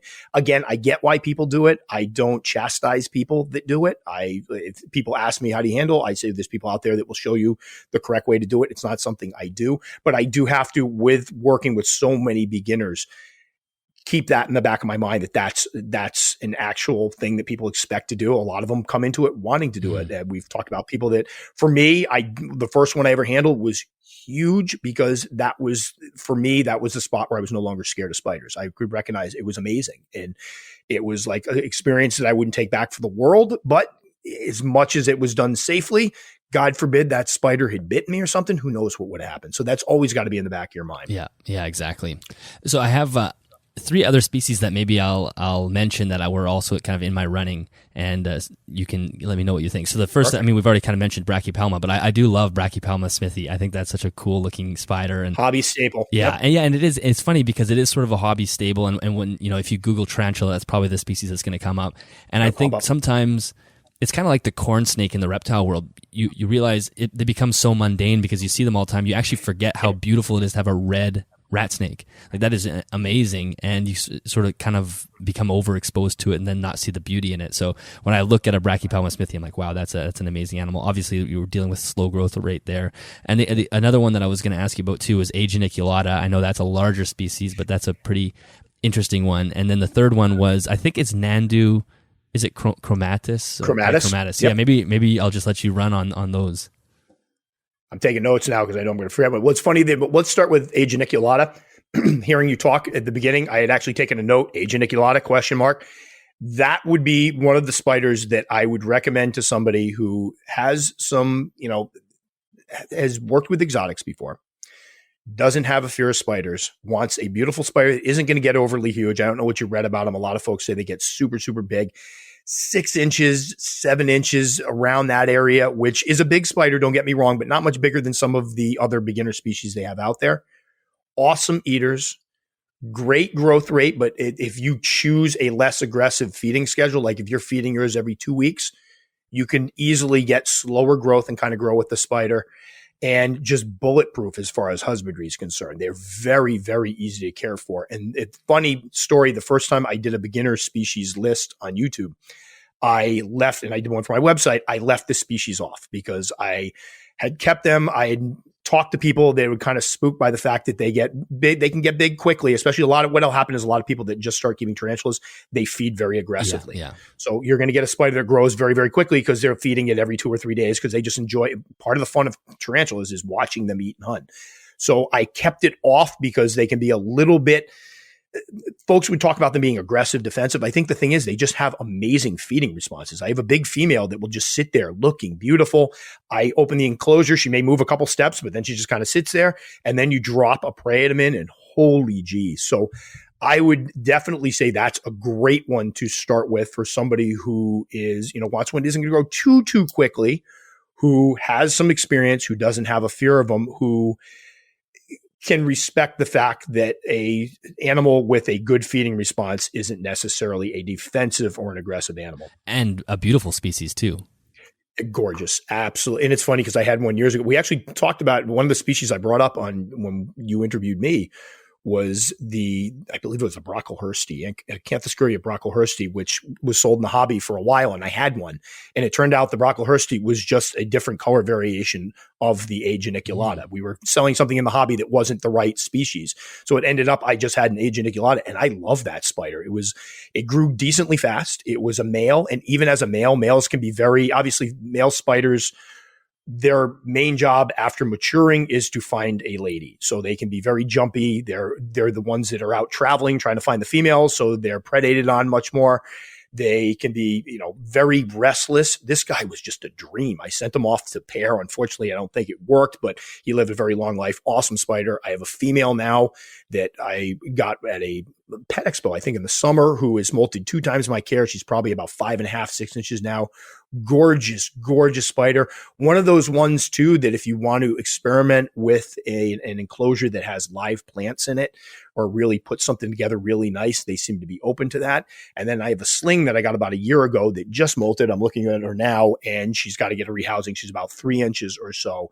And again, awesome spiders. Yeah. Okay. So that's definitely in the top runnings because they are cool. And that's nice to hear that they don't get massive because that was something that you always Google but you got to take everything on Google with a grain of salt. But you're looking at like, oh, it's like a bird eater basically. And I'm like, I don't want anything 10 inches. No, it's a beefy spider. They're beefy spiders. And I've seen pictures of ones and mind you, they're spiders that are like 12 years old. That's the other thing is that we sometimes forget to mention. Sure, can this species get to be 10 inches across? Like if you talk, not this one, like certain species, they're like, 10 inches, 11 inches. Can they get there? A, it's not particularly common. And B, the ones that do are old. So you're talking about, it could be 8, 9, 10 years down the road where you get one that's that big and you have grown with her. You have rehoused her a couple times. You have worked with her. It's not going to be as big of a deal. It's not like you start, I think some people picture it like, all right, I got this little teeny sling and now all of a sudden I got this 12-inch spider. It doesn't really work that way. Except if it's a therophyte. So those grow very, very quickly. So yeah, I would say Acanthoscurria geniculata was one of the ones I was thinking of beforehand. And then as you were talking, I'm like, maybe the only thing that, size-wise, not a big deal. Growth, you're going to get, the nice thing is you're going to start with a little sling. And before you know it, it's going to start showing those colors and they are stunning. Yeah. Yeah. And it's kind of nice to kind of quickly go through the sling stage, especially if you're kind of getting comfortable with it. And I could totally see how people would end up maybe overfeeding is the wrong term, but feeding them to the point where they grow quite quickly. Where I work with boas, so I'm working with animals that eat 8 times a year type thing, and they won't eat for 3 months during the winter. So I'm already used to like you said, not over caring for an animal. It's like just because you eat 3 times a day doesn't mean your spider needs to eat. Doesn't mean they need to. And I think part of it is a lot of folks that struggle with that aspect of it are ones that are just coming right at, they've never kept an exotic before. I kept snakes. So I knew that. Same thing. I did not overfeed my snakes. I was not trying to power feed them and get them to grow faster. So when I moved in the hobby, it was easy for me to realize that they don't need to be fed that much at all. Where you fall into the trap is you get some that are just so much fun to watch hunt. Right. Yes. That you're sitting there, you're feeding, you don't need to feed this one, but you know what? Darn it. I want to watch this one eat. And that's where people sometimes get into trouble. Even the ones that know that they don't need to eat that much it's like, look how many feeding videos there are. My most popular videos I put up a lot of times are a feeding video. Yeah. People love watching them eat and hunt. And that's where you get the situation where you get a spider that, it eats, and then you have a pre-molt period that's like 8 months long and you think your spider's broken because it's not molting. Right. Exactly. All right. So what you mentioned, Nhandu chromatus. Yes. Yeah. That was a species that I only recently kind of come across. So I don't know a ton about it, but I just thought it looked quite nice. Very similar to the geniculata, almost the same sort of pattern. Same sort of pattern. It's got the nice bright red booty on it. It's more of the coloration of it. It's hard. It's almost like a bone white. There's something, I love black, white, gray spiders. Yeah. I think they're totally underappreciated in the hobby. This one, it's more of it like, I don't know how to, you have to see them in like grayish bone kind of color, like a little brownish tinge with that red, but they're gorgeous spiders. Another one that grows, I would say mine grew. I've raised 2 of them. Again, one of them was a male, then I have my female now. They grow a little bit more slowly than the geniculata, but you're going to get decent growth on them. So one that you're not going to have to, it won't be 10 years from now when you're looking at a spider or a tarantula. They can be a little more skittish than geniculata. I found mine. I've had a couple of them, a little more skittish. The hairs on them I've heard are particularly nasty. I've never had an issue with mine. Mine is not, she's kicked hairs maybe twice. It wasn't a big deal. So I wouldn't think that's a big concern. And I found that mine do a little more burrowing. Mine enjoyed having a burrow. Mine burrowed as a sling. As a juvenile, she burrowed. As an adult, I put her into an enclosure that had several inches of substrate, kind of gave her a starter burrow. She dug the whole thing out and she uses that. But right now I'm looking over at her and she's sitting right out in the open. So another spider, very similar to the geniculata, very similar in care, probably just a little more skittish than a geniculata. Okay. So that's a good option as well then. I love it. I told the story years ago. I fell in love with this spider very early on. And I found somebody that was selling their collection and they had a 6-inch female. And she sent pictures of her. It was just the most gorgeous spider I'd ever seen. And we were ordering around wintertime. So we shipped them out. I was asking the girl to wait till it got a little warmer. And she's like, oh, no, it's fine. I can ship them out. No problem. Well, she shipped the spiders out. Long story short, right after Christmas break, my kids' family are all around the dinner table. We pop open the box and she didn't put a heat pack in it. It had hit 20 degrees that night. So I unpackaged, I think, 6 dead tarantulas, including this beautiful 6-inch female. Wow. So it was awful. The kids are sitting there and we're pulling them out one at a time. And I'm like, all right, guys, you might want to step away. This is just sad. It was awful. And so for years, I wanted to get another one. I saw this female and it was just the most beautiful spider. So I finally picked up, I had a sling that turned out to be a male and I wanted a female. So I picked up another one that was like about 1.5 inches juvenile. And it was the craziest behavior I'd ever seen because I was feeding her and she seemed to be eating. And then I noticed there were little flies, little gnats around one of the enclosures. So I'm like, where are these gnats coming from? I don't understand this. So I'm checking. There's no boluses or anything. I open her enclosure. They seem to be coming from hers. They're everywhere. What is happening here? So I dig up. I see them coming around a corner. I dig up at the corner. She had been taking the crickets I had been giving her, eating their heads off, and then burying the bodies. Wow. It was the weirdest to date. I know it certainly endeared her to me, being a fan of horror movies and stuff. It's like this crazy woman is beheading these crickets and burying them.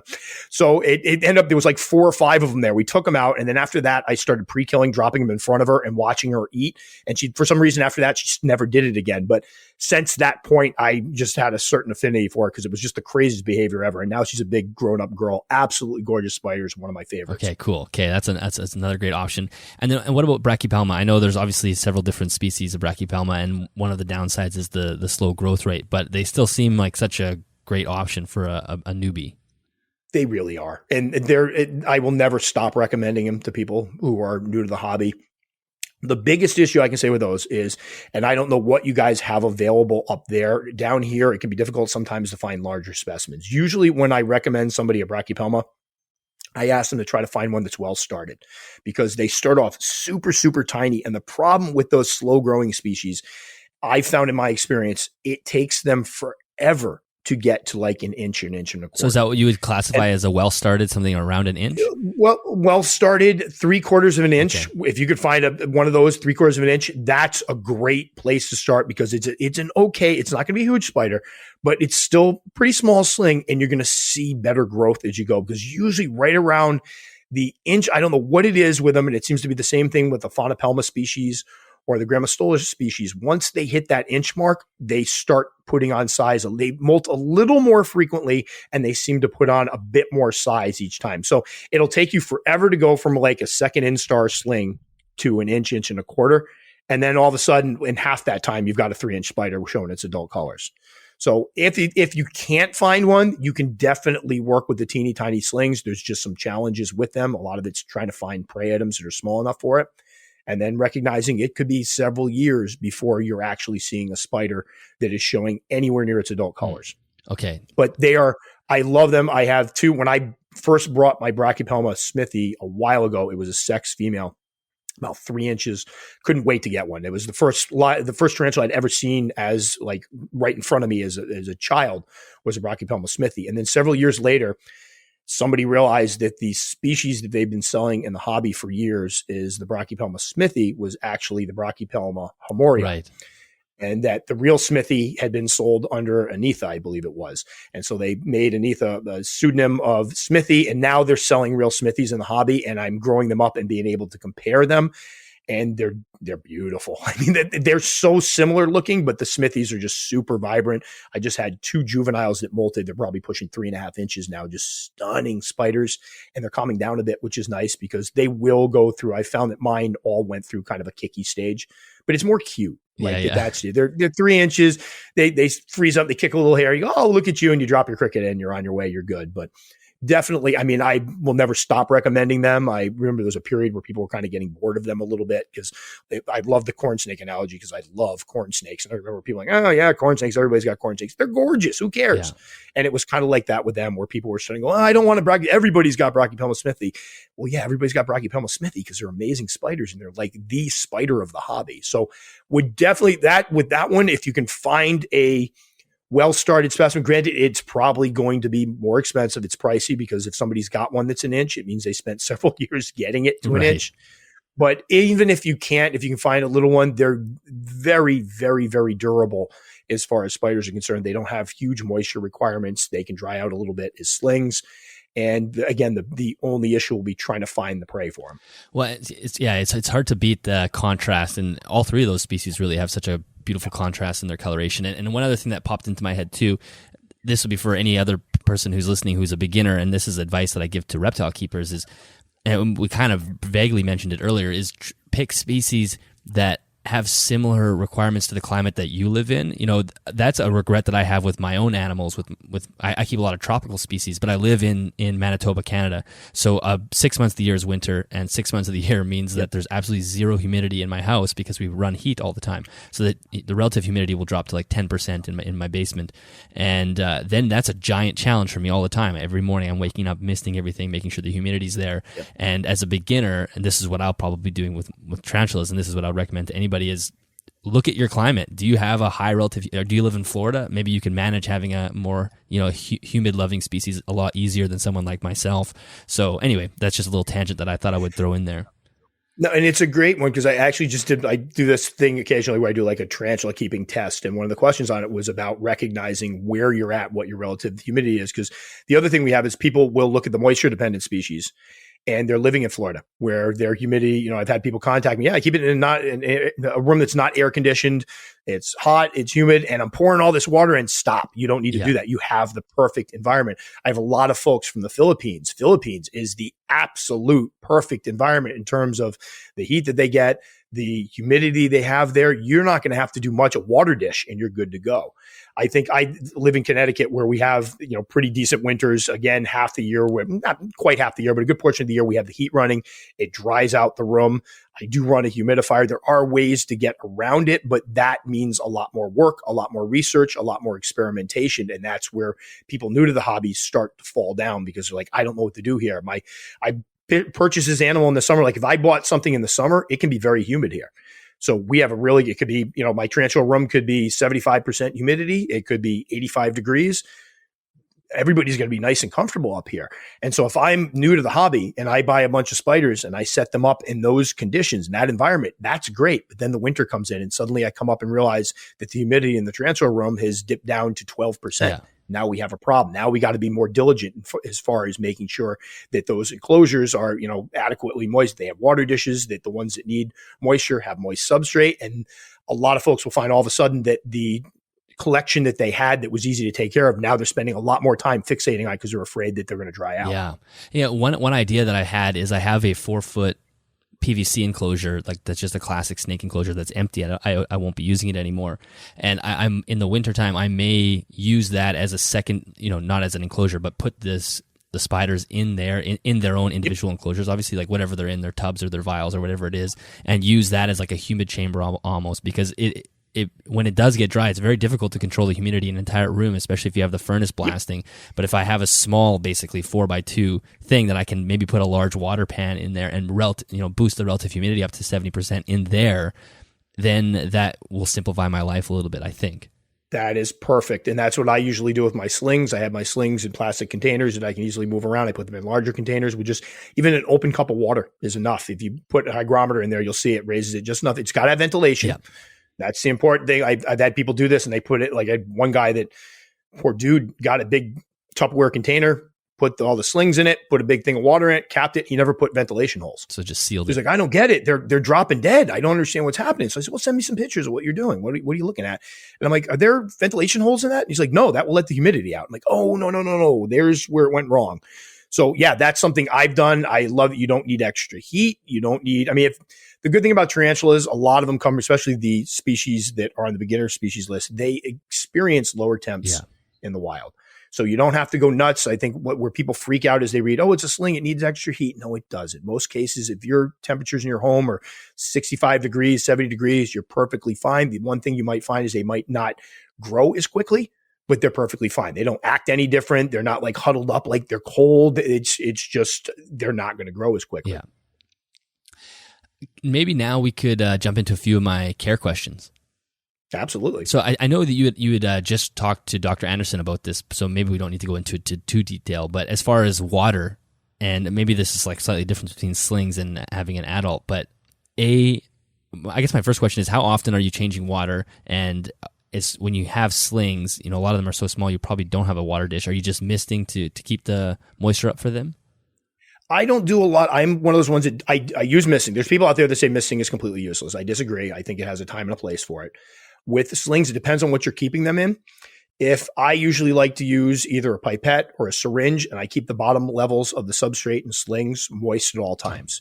And what that allows for, slings can drink right out of the soil. That's one of those things. You put a little pinch. You can also put a little pinch of sphagnum moss in there. Keep that moist. I've seen my slings come out of the burrows, go right over the sphagnum moss, drink out of it. You can put in little water dishes. Sometimes if you can fit a dish in there, get a little dish in there, anything helps. I've found that a lot of times when you keep teeny tiny slings, you use dram vials. People look at them and go, oh, you're keeping them something so tiny. You're trying to create that little micro environment for that spider. And that's one of the easiest ways to do it. You keep them in a smaller vial, substrate in the bottom, you keep it moist. You can allow the top to dry up a little bit. And a lot of slings will burrow. And what that does is allow the sling to burrow to the moisture level it needs. So I've had slings that if you put them in a container, which is all dry substrate, they'll sit there right on the top. Then I'd make a little hole on the side just for like an experiment and pour some water down there. So like maybe the bottom half an inch is moist, and you come back the next day, things burrowed all the way down the bottom. That's a sling that's burrowing to the moisture level it needs. So with slings, if you put them in something a little bit, it depends. If you're getting a little teeny tiny bee smithy, I would definitely keep it in something small so that you can keep track of the spider. I don't think people realize how small a quarter of an inch can be. I've had people, go, I think there's something wrong. I got the spider. It says it's a quarter of an inch. I can't see it. Well, that's a quarter of an inch spider because we usually measure the diagonal leg span on them. And a quarter inch diagonal leg span means a little teeny tiny body. So you want something that you can keep track of the sling in to make sure that it's getting its food, make sure it gets what it needs, make sure it can find food. So when you're using a smaller container, it's usually easy to get away without using a water dish. But I've had people use anything from Legos is a big popular one. They take the little round Legos and they plant them in the substrate and then they fill those with water. As far as larger specimens, everything gets a water dish here. I usually change or check the water dishes once a week. That's one of the things Dr. Andy Anderson and I agreed on when we were going through. He does the same thing once a week when I do my maintenance and go through them all. I take everybody down. I pull out boluses. I feed some of them. Other ones I just go through, clean out the water dish. I like using souffle cups for some of the water dishes because I have certain spiders that will either web over their water dishes. A lot of spiders in the wild, if there's a source of water, that's where they know they can dump their garbage, their boluses or remains from their food prey. Their molts, they'll drop in water because they think that when the rains come, it's just going to wash it away. And so for those spiders, I love the little souffle cups because you can use them for a couple months or so. When they start getting dirty, you pluck them out, you drop a brand new one in, and you just recycle the other ones. But usually once a week or so with the water dish. And if it's really dry in your house and you're noticing that they're evaporating much more quickly than usual, so like in your winters there when things are sucking the moisture out of the air, you just check them a little more often. So it's pretty simple, pretty straightforward. Very straightforward. I'm a huge proponent of water dishes. I actually, if I could have done a little happy dance when Dr. Andy Anderson brought that up in the podcast, I would have because I was so happy to hear somebody, especially a veterinarian, say, hey, this is the easiest thing you can do. It's a fail-safe. Yeah. There are folks out there, and unfortunately, that talk about the fact that they can get the moisture they need from their meals. They don't need a water dish. And technically true. A lot of them can live off that. However, I've also seen situations where you have a spider that hasn't had a water dish for a while. You drop a water dish in it. You come back a few hours later, it's drinking. If it's getting all the moisture it needs, why would it need to drink from this water dish? Obviously, in the wild, they're going to come across puddles. They're going to come across, I've seen photos of spiders drinking the raindrops off of leaves and such. So they obviously, if there's water there that they can get extra water, they're going to go for it. Why not give them that opportunity? Exactly. And we see that in the reptile world as well, that people don't offer arid species water. And it turns out that you really should. And especially when you're talking about tropical, a spider living in a tropical area, even like there's going to be a source of water at all times, whether it's water droplets on leaves or just, moisture in the soil. It's always going to be there. So there's really no need not to do it. I had an argument with a guy once. It was one of the few times I actually argued. I tried to be polite about it, but it was really infuriating because the guy came on. I was talking about putting in a water dish. He's like, yeah, like they're going to have a water dish in their environment. And I'm like, well, they're not living in glass or plastic boxes with somebody dropping food in. They also have predators. Should I let a cat into my tarantula room on occasion to prey on them? Because that would be more like their natural environment, right? And then as far as the water dish is concerned, the species he was talking about, it rains constantly. They've got access to water. Yeah, they don't have water dishes, but they have places they can go out and get a drink if and when they need it. And the thing about the arid species, I'm glad you mentioned that as well, because some of the species that I've seen drink the most are the arid ones. My Grammostola rosea, God, they'll lose me. Grammostola rosea porteri, they're changing the name now. They're going to become the same spider, the queen that I had for many, many years. She wanted it bone dry. If you moisten down a quarter of that substrate, she got the heck away from it. However, I've caught her drinking more than any of my other spiders. That's an arid species. They, even as slings, can be kept bone dry, but they still appreciate getting a drink every once in a while. Yeah, so that's good to know. My other question was about chemicals, because this is something that's so different than reptiles. Obviously, we use chemicals to clean and, whatever it is, if it's chlorhexidine or we use lots of different things to sanitize and clean. And as I started learning about tarantulas, I'm like, oh, this is like the worst thing you could ever do. I mean, I'm not someone that over cleans things anyway, but it's just far as, the regular environment. What are some tips to make sure you're not going to poison an animal? Stay away from any chemical out there. Okay. That would be the best. I don't use any, and it's funny because I did come from snakes and we'd clean stuff out, and obviously you worry about salmonella and things of that nature. You want to really clean your cages out well, and that's something that you don't do. The good thing about tarantulas, they're very, very clean. Right. Even the moisture dependent species, very clean. They're clean animals in which they will take their food remains. They'll usually find one spot around their enclosure. They'll drop them. A lot of times it's in a water dish or behind a water dish, or there might be a corner. So it's easy to pluck those right out of there and keep any of that matter from decomposing or causing any issues.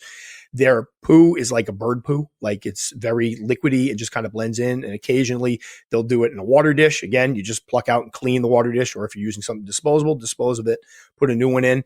The cleaning the glass, some of them, like you mentioned, the versicolor, they will sometimes poo on the glass. It's kind of funny and kind of infuriating. You put them in a beautiful enclosure, and next thing you know it, there's just dribbles of milky poo going all the way down it. So to clean that off, just straight warm water, or when I clean my enclosures, I use a mixture of warm water and like white vinegar and clean it that way, something very, very natural. And then I wash it out really good with fresh water, and I'm good to go. But there's no harsh chemicals. One of the things Dr. Andy Anderson and I talked about was the symptoms of DKS, dyskinetic syndrome, where they basically lose all control of their faculties. It's pathetic to watch. It's a spider. It looks like it's been complete. It's almost like in the movies where robots fritz, and they're moving all around, their legs and arms are moving and they can't control themselves. It's almost like that. When you see it, it's terrible.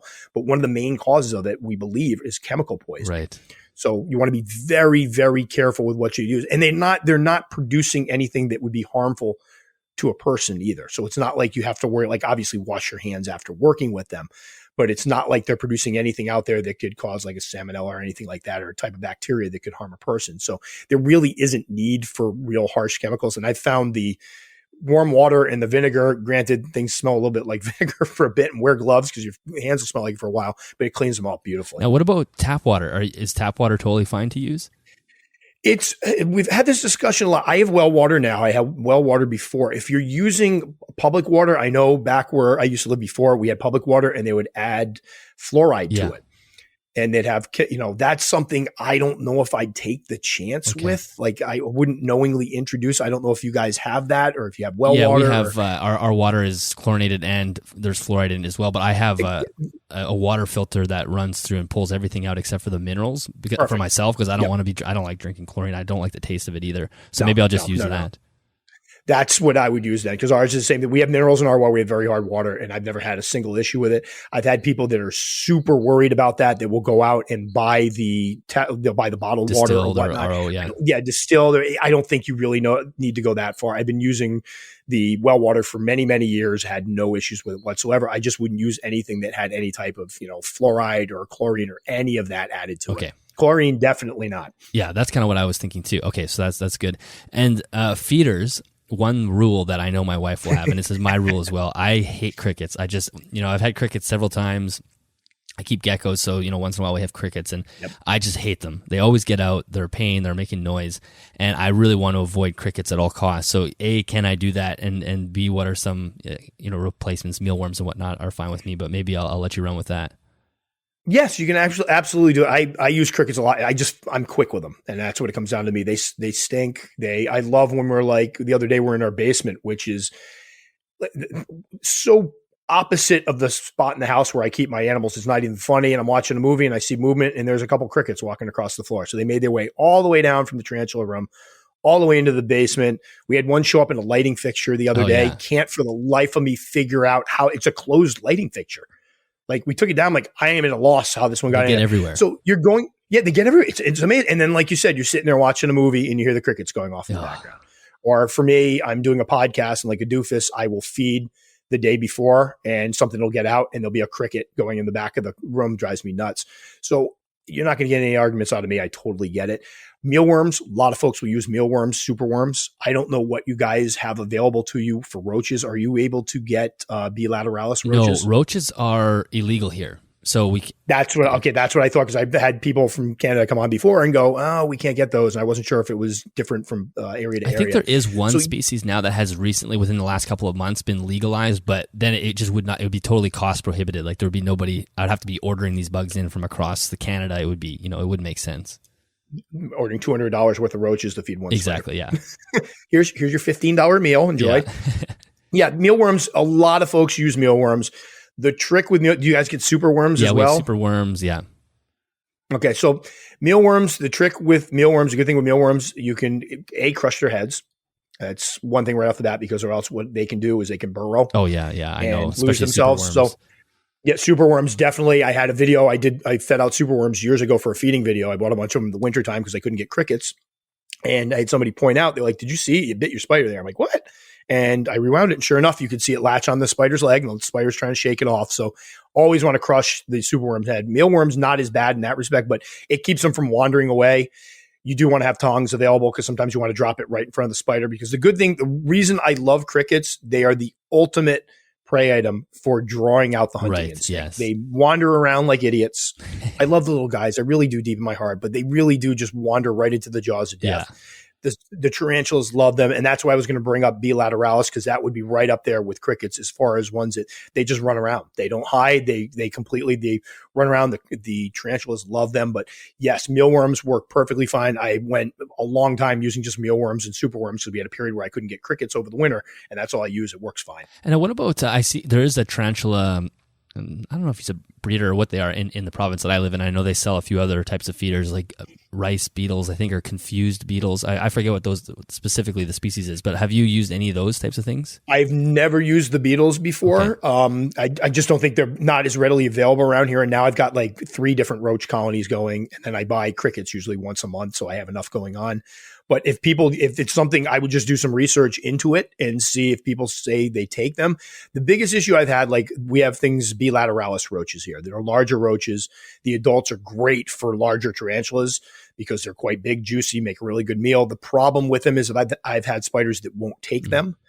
You drop them in and they just want nothing to do with them. It's incredibly frustrating. I've heard from other people as well. They're like, oh, I got all these tarantulas now, and I just started a B. lateralis colony, and I don't think any of them are eating them. And that can be a problem sometimes.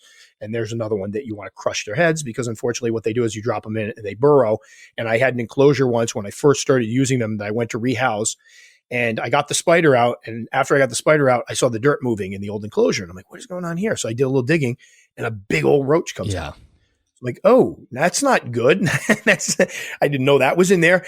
And then another one came out, and I realized the thing I thought it would have been eating, these things have been burying themselves. So that's the problem with superworms. Those things, they can chew through same anything. Thing. Yeah.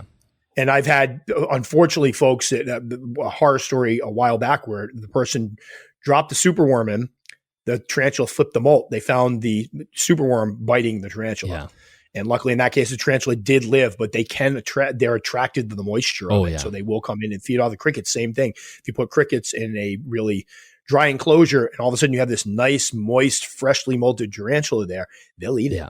Yeah, and that's a pretty common practice too, just on the reptile side. You don't want to be leaving food unattended, even if it is crickets. They could chew on a gecko's leg or whatever.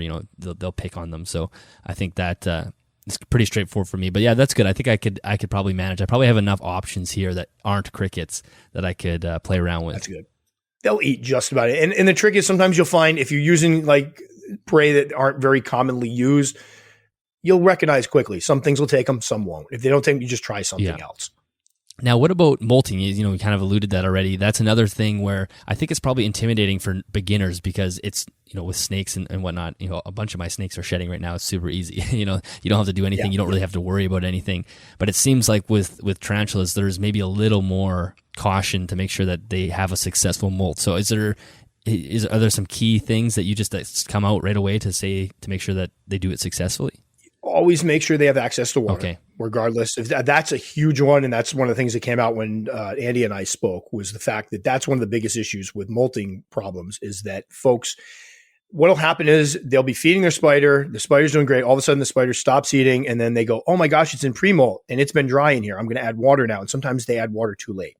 So it's like I've had folks go, yeah, my spider's flipped over. So I moistened everything down. No. It's too late at that point. It needs the moisture ahead of time because when they molt, they pump that fluid between the two exoskeletons to separate them so that they can work their way out. And if there's not enough fluid there for them to do it, that's when you start getting problems sometimes where they get stuck in molts. So the biggest thing is to make sure that even if it's an arid species, it has access to water before it goes into pre-molt. If you recognize, oh my gosh, it's lethargic, it's obviously not eating, I think it might be in pre-molt, and then you start trying to add the water, it can sometimes be too late. Molting it's funny because the same thing coming from snakes molting was no big deal, never a big deal. Snakes molting, who cares? Like, it's awesome. You get the molt out, but it wasn't like with spiders. It's like single-handedly like one of the most rewarding parts of the hobby and one of the scariest parts of the hobby because there's always that worry that the molt doesn't go well. It's so much more of a traumatic experience, for lack of a better term, for the spider than it would be for a snake to molt. Yeah, a bad molt with a snake is nothing. I mean, it's not ideal, but you give it a little bath and then you're done. Yep, done. And with these guys, it's like when you watch them flip over and go through that process, it's like, my gosh, so much could go wrong here. And how long is that process? Like so maybe, I'm sure it's different depending on their age, but from the pre-molt and then once they flipped over, what's the timeline? It really depends. Okay. With slings, it depending on the feeding schedule and the species. For some of the faster growing ones, like I know my C. pubescens and my Lasiodora parahybana back where I had my first slings, they would eat for a couple weeks. They would go into pre-molt and then they would molt maybe after a month and a half, 2 months. Okay. And then they repeat. And each time it would both periods would get longer. So the pre-molt would get a little bit longer. And then the molt, the time it took for them to harden up afterwards takes a little bit longer. So everything gets a little bit longer. So I've had folks be like, I don't understand this one. Last time it molted within 2 months. Now it's taking, 3 months to do it. Well, that's probably because it's getting bigger. So adults, you'll start seeing the larger specimens. They can go, I've had some go 2.5, 3 years. I had one of them go 7 years between. Oh, molts. Wow. And yeah. And then the time it takes them to actually molt. Slings, they flip over within an hour or so. They're out of it. They're done. I had my Theraphosa species the other day flipped over. I believe it was like noon. I came up, they were flipped over. And that evening, they still hadn't fully molted yet. Wow. So it could be hours for them to actually go through the molting process. And then likewise, you always got to keep in mind that the larger the specimen, the longer it's going to take for them to harden up. So what's that process? Obviously, I understand the process, the exoskeleton becoming tougher and harder. What needs to be done there for them? Just hands off? Hands off. Give them space. Do not mess with them. Do not go in and try to pull the molt out. This drives me nuts when people will come in and show this like sopping wet molt that they pulled out. Because a lot of times what they will do, people talk about their tarantulas eating their molts. They're not eating the molts. They are basically gathering up that moisture that they use to pump in between the two layers of exoskeletons, and they're trying to recoup that. Gotcha. So they will take it. A lot of times, if you see a large tarantula molt, a fresh molt, that molt is sopping wet. It's kind of gross, but it's sopping wet. And what they will do is they will suck that moisture up. One thing you can do sometimes, and I've done, and I've seen it work pretty well, is when they're sucking the moisture off that, I've carefully gone ahead and taken like a pipette and just added some water onto the molt. So that way there's a little extra water for them there to take in. But for the most part, hands completely off. Don't keep moving the cage. Don't keep opening the cage to get pictures. Don't pull the molt out if they're standing on top of it. Just let them do their thing, because that process can take a while. I've had people that they spook the spider. It ends up, they're completely soft after the molt. So they can easily crimp a leg, cause a bend in a leg, damage a leg. You want to there's really nothing you could do at that point except back off and let them dry up. And you'll see we call it spider yoga. When they start hardening up, they do all these weird stretches in their new exoskeleton. It's really kind of cool when you see it. They'll stretch out like flat as a board just on their toes. It's the neatest thing you'll ever see. And then it's visible. You can tell once they have hardened up. It's easy to tell just from your eye.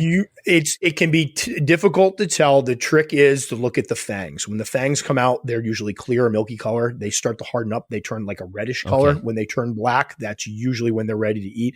But as a rule of thumb, with slings, you give them several days. Most folks will give their slings a week after they, like smaller slings, you give them at least a week. let them harden up, then try them with a prey item. Gotcha. With larger specimens, you're talking about like my Theraphosa just molted. It'll be a month before I even try offering them anything. Just from experience, I've found it takes them a while to feel completely comfortable in their new skin. Fangs are hardened up and ready to eat. Gotcha. Okay, that's really good. That's info that I had not come across before. So that'll be very helpful. And another area of questions that I have is, this is probably one of those things where you need to have more experience, but like the keeper needs to have experience. But I'm just curious, what are the spiders capable of as far as like their movement? Like when I watch you doing rehousing, like the things that come through my head, I'm like, can that spider climb a wall? Can it climb up a tub? Is it going to jump? How fast is it? I assume it's somewhat species dependent, but when you're doing a rehousing, for example, can only a few species traverse up a plastic wall? Or is asking what a tarantula is capable of, is that too vague of a question? No, that's actually a great question, and one I had already taken notes on the cover at one point, because I always try to warn people of this. They can climb plastic. Okay. They, depending on the size, they can be a little bit clumsy. I found that most of them, if there's a vertical barrier. So if a spider, anytime I'm rehousing, or the majority of times I'm rehousing, I have a larger plastic container that I have both the old enclosure and the new enclosure in. For the spiders to get out, they will usually circle. That's one of the things I've noticed. If they come out of their enclosure, they'll hit the ground and they circle, and they like corners. So a lot of times they'll run and they'll hit a corner and they'll pause for a minute. Or they'll keep running until they finally stop and they'll end up in a corner. And that's one of the reasons, if you watch some of my videos, you'll see I have crumpled up paper towels in all the corners. It's because when they get out, they'll also, if they get out, they're running, they're like, I need cover, I need to hide. And they get under those paper towels and they'll just freeze there. And we've had it work before, and I hadn't before I started doing the YouTube stuff. I'd done this trick and it worked for us a couple times, and I'd never been able to show it up. And I can't remember which species is the one we did fairly recently, where we finally saw the spider get out, run around, stop underneath the paper towel. So you can do things. The one thing I try to explain to people with rehousings is the best mindset you can get in when approaching a rehousing is the fact that the spider may get out, and that's okay. And that's why you use that extra barrier. So you have, like, if you're just doing it on your dinner table, you have two things there and you have a bunch of stuff on your dinner table, and the spider gets out and hides, not a good situation. But if you're in a controlled environment, clean environment, where there's not a lot of places it can hide, you have your extra barrier there, it's okay for the spider to get out. Sometimes it makes it a lot easier to cup them and get them into the new enclosure. But they can climb plastic. They can run. If you watch them run, especially on plastic, they can definitely negotiate. They can go up it, they can climb it, but they're a little clumsy on it. Bathtubs, that's a lot of people like to do their rehousings in the bathtub, and that can really help, because although there's a myth out there that they can't climb the bathtubs, they can climb the bathtubs. However, they have a difficult time doing it. It slows them down quite a bit.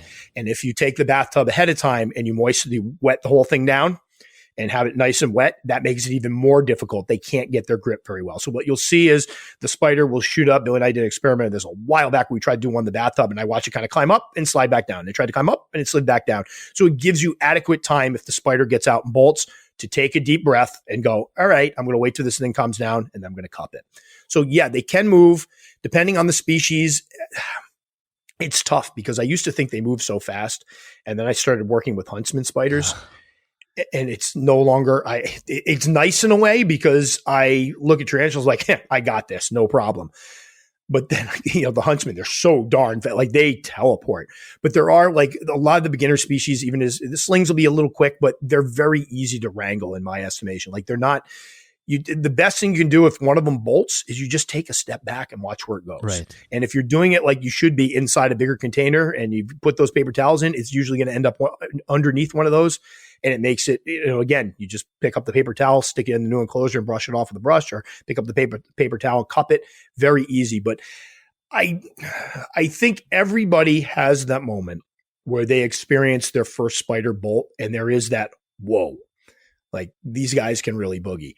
But then once you see it, you know what to expect, and you realize that even when they can bolt, they're usually fairly easy to wrangle up. Okay, yeah, so if you as long as you're using that secondary container, the likelihood of a spider scaling the wall immediately and making a break for it is probably pretty small. Very, very small. And I will tell you that I said this a while back. Somebody asked, what's the most important thing you learned about rehousings, it is to plan for the spider to not go directly from point A to point B. Okay. That when I changed my mindset to recognize, when I first started rehousing, to rehouse, I was still a little bit scared of them. And my thought was, I have to get this spider directly from this old enclosure directly into this other enclosure, or things have gone horribly wrong. Because as soon as it got out, it's like, oh my God, no man's land. What do I do here?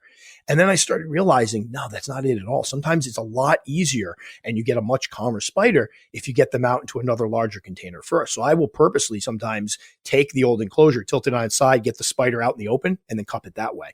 And that's a good rehousing. So the trick is to recognize it's not always going to go directly from point A to point B, and plan for that ahead of time. And having that extra barrier is a big part of that. Okay, that's good to know. As far as rehousing goes, is there a certain cue you use when you're looking at the spider in the enclosure when it's ready for the next one? I've tried to cover this before.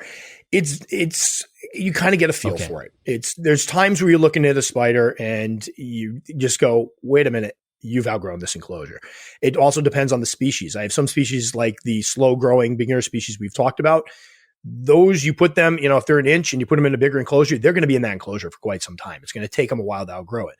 There are other species, the faster growing ones, you move it into a bigger enclosure, 3 molts later, it's too big for it. So you kind of start to get a feel for there's no right or wrong answer. I like to give mine a little more room nowadays. Back in the days, I didn't give them so much room. So it wasn't, I didn't rehouse as often. But you start to recognize, sometimes it comes down to you want to change, or you notice that the spider's enclosure is getting a little bit ratty. It's been in, you have, say, a Brachypelma smithi. It's been in the same enclosure for 3 years. It hasn't quite outgrown it, but the enclosure looks kind of drab. You want to try some new things. You want to give the spider a couple different choices of burrows this time. You want to put some plants in. Then you might decide to just do it because aesthetically you want to give it, a different look for yourself and for the spider. So there's no real science to it. I know people out there will say there's specific measurements. I really don't feel like it works that way. You just kind of start to get a feel for, all right, this container is 4 inches by 4 inches. The spider just molted and it's 3 inches. I definitely need to get it into something bigger. Okay. That makes sense. And I think my last question is this, is the difference between males and females, because I think that's another thing where it's pretty significant in the tarantula world. So I guess my first question is, how do you actually tell? Because I always hear people say, okay, now I can sex it after a certain age. You can look at the molt or whatever. So I'm curious how that is. And then care-wise, you had already mentioned, as the males become sexually mature, they're going to become more active and prowling and whatnot. But there is a pretty big difference as far as lifespan and whatnot. So what are the things that I need to watch for? Well, the male versus female, unfortunately, males aren't as valued by most hobbyists due to the longevity issues. Right. Males do not live as long as females. Some of the species, like I have a male that I've now had, I think he's 9 years old. So some of the longer lived species, females we think there are species of spiders that can live to 40, 45, even 50 years. We're not even sure yet because we haven't been keeping them all that long to know how long can they live for. So having a male live 10, 12 years from one of those species makes a lot of sense. Some of the faster growing species, I've had males mature out under a year. So all of a sudden you look in there like, oh no. And the oh no comes from the fact that, at that point, once a male's mature, it's all it wants to do is breed. That's its sole purpose. When you keep a mature male, it's sad because your male just basically roams around looking for a lady until it breaks down and dies. It's rather pathetic. And so I think that's a big difference between males and females. Most males will mature out much earlier than their females. So if you have a male and a female from the same sac, the male will mature out and be ready to breed. Most of the females aren't anywhere near ready to pair. And that's probably something, in the environment to keep them from inbreeding too much.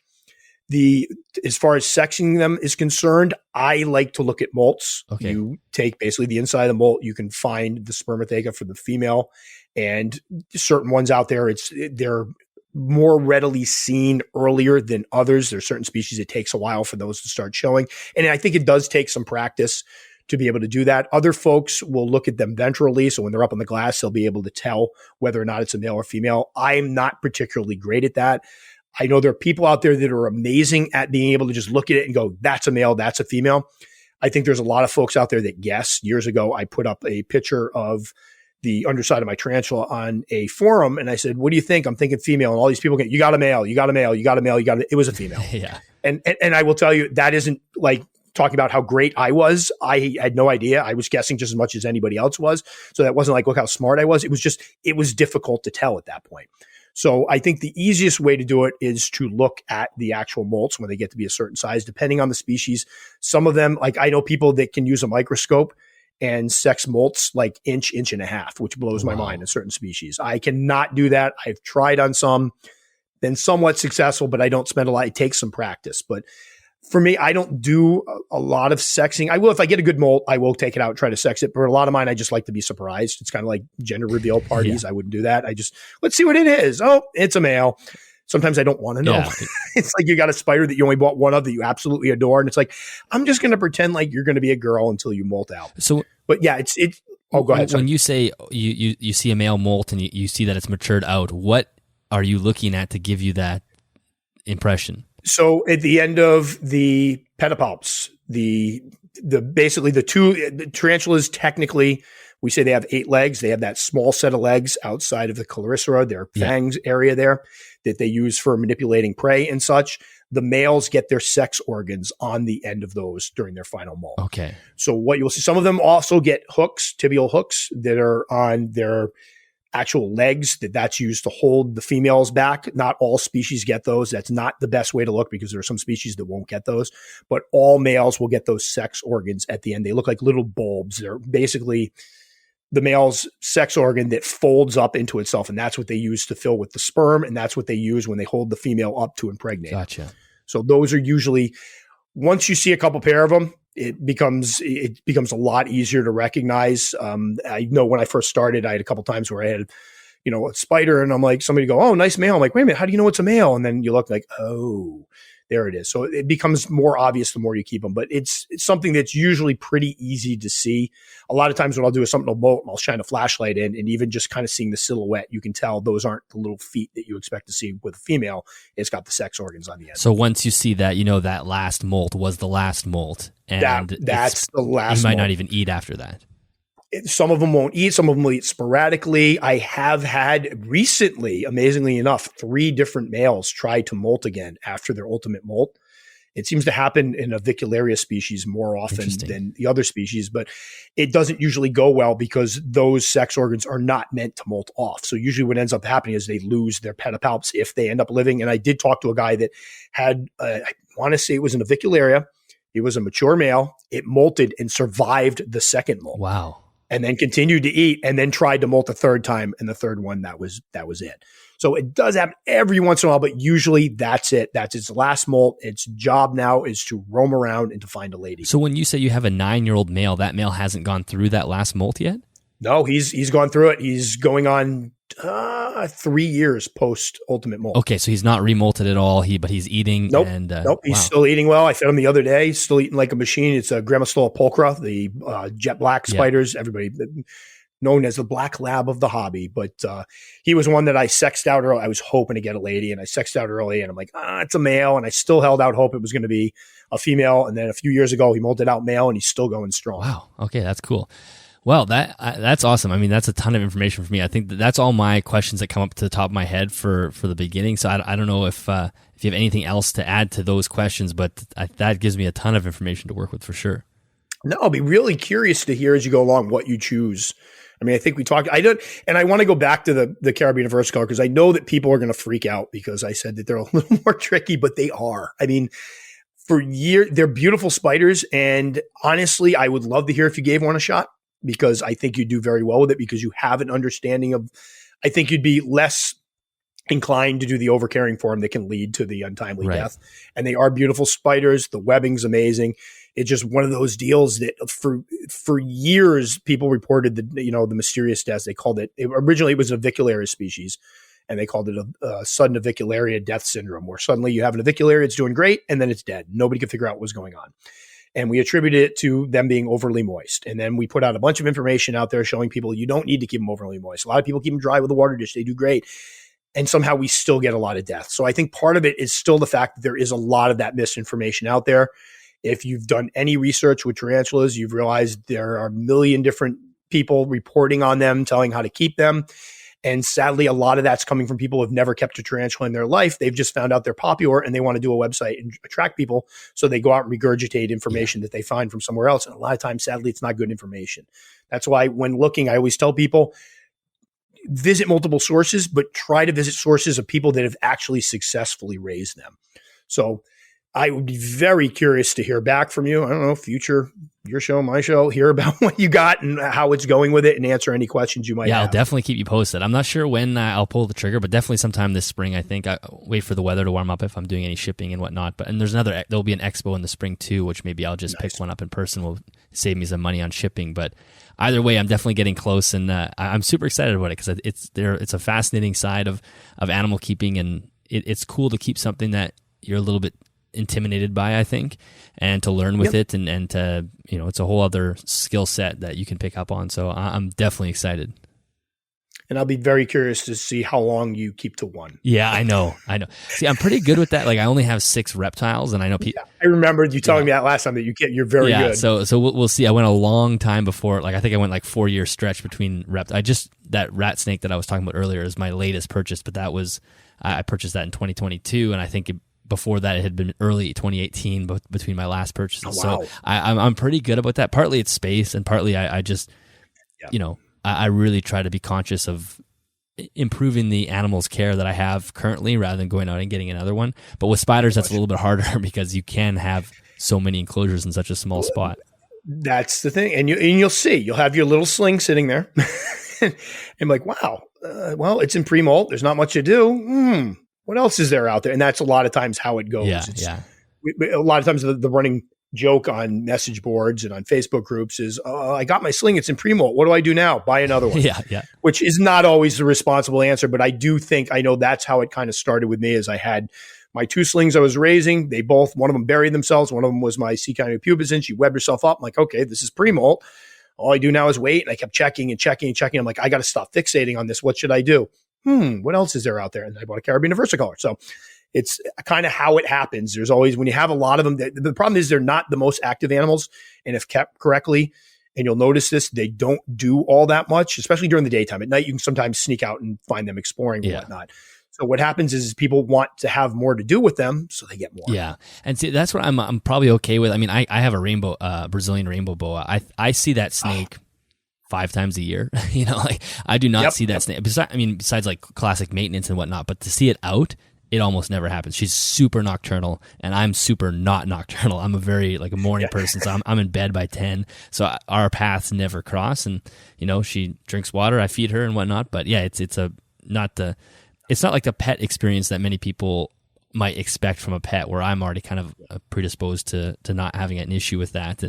But that's the one thing that tarantulas lend themselves to, right? Is the fact that they don't need a ton of attention every single day. So it can be easy to have a substantial collection without sacrificing the welfare of each animal. And I think that's really important. That is very well put. And I think that's the part that a lot of folks that look from the outside, even people that I talk to, like, I don't understand how you keep track, how you take care properly of that many animals. And then you start breaking down how little they need, how, they don't need to eat often. They're not messy. They don't need to be taken out and walked or play. And they are so easy to keep in that respect, and so much hands-on. We often compare them to tropical fish. Yes. I just had a discussion the other day. The guy turned around to me, he goes, all right, so I'm going to ask you something. What is the point of having all those animals if you're going to have all these spiders and you're not going to hold them or play with them or take them out? What is the point of having them? I go, you have fish, right? And he's like, yeah. And I go, do you take them out and handle them?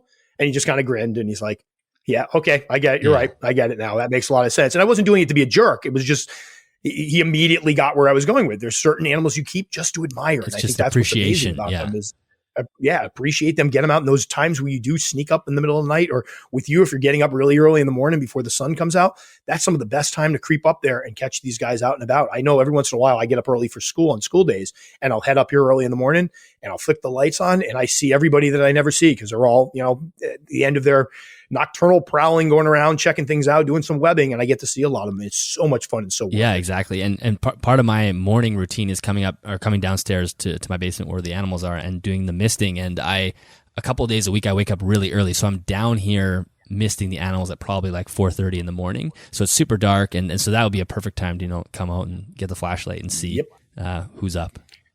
And the good thing is the species that you're looking at, you're probably going to see them quite a bit. Especially geniculata, and it's one that's really, as I've kept my newer ones, really grown on me, and I get the appeal to folks who are new to the hobby. A lot of folks will call it like the perfect beginner spider to start with if you're doing a sling because of all the things it brings to the table. It's obviously quite durable. It grows quickly enough that you actually get to see it grow and feel like it's growing, and they're visible as adults. So that's my vote. Yeah, that's a really strong front runner for me too. And they've always been, it's always one that I come back to. And because every time I see a picture, like sometimes, especially if I go a couple weeks without thinking about tarantulas, I'll go back to pictures and without looking at the species, I'm like, what is that one? Like it always draws my attention because of the colors. So yeah, I think that one's, I don't want to say 100%, but I think 99% that'll be the first, probably the first sling. And then when you come back and we chat again and you pick something totally different, that'll be fun too. Yeah, exactly. I can explain what happened. I can't tell you. So many people I talk to, they're like, yeah, I'm just going to get my first. I know what I'm getting. And they come back like, I got something totally different. Like, all right, it happens. Exactly. All right. So this has been absolutely fantastic. I really appreciate you taking the time to chat with me. I'm so glad we can reconnect. I do hope we can do it again and sooner. As soon as not 3 years or 4 years. Yeah, we won't wait for another pandemic to go through. Yeah, but full disclosure, I don't think either of us realized how long it had been. I honestly thought that was like a year and a half ago. So I was shocked when I looked it up. But I definitely love to touch base with you again once you pulled the trigger. I'm just, for me, it's fun hearing about people get. Like I remember getting into it myself, and it's fun because I can still remember a lot of the stuff I went through, and it's fun for me to talk to somebody that's going through that again and being able to share like, all right, I've done that. I've been there. I know what you're feeling. So hopefully we can connect again. So for folks who are looking for you online, where can they find you? If you just search Animals at Home on YouTube or Google, you'll find the website, you'll find the YouTube channel. The podcast gets posted to both the YouTube channel, so it's a video podcast as well as audio, so any audio platform, Spotify, Apple. And on the audio platform, it is technically a network, Animals at Home network, so you will also see shows from other producers. So there's 2 or 3 other people who are producing content, a separate show underneath the Animals at Home network banner. So if you are somebody who's interested in keeping exotics or keeping just, I have lots of people who listen to the show that don't even keep reptiles, but they enjoy the conversation. There's normally 1 or 2 new episodes a week. Sometimes they're from me, sometimes they're from the other people. But if you do go to Animals at Home YouTube, it'll all be me, and that's where you'll find the Animals at Home podcast.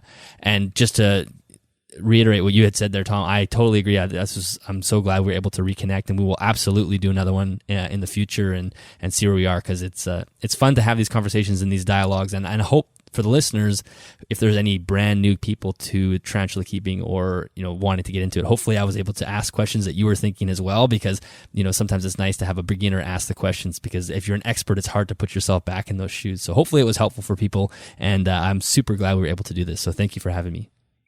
No, it's awesome. And it's funny. I've wanted to do something like this for many, many, many years. Have somebody that's either just gotten into the hobby or is looking to get into the hobby ask these types of questions. And so to have somebody to do it with your background knowledge, so you're coming at it with having all the background knowledge from keeping other exotics, has just been fantastic. So thanks again. And I will definitely look forward to talking to you in the future. Absolutely. Thank you very much, Tom.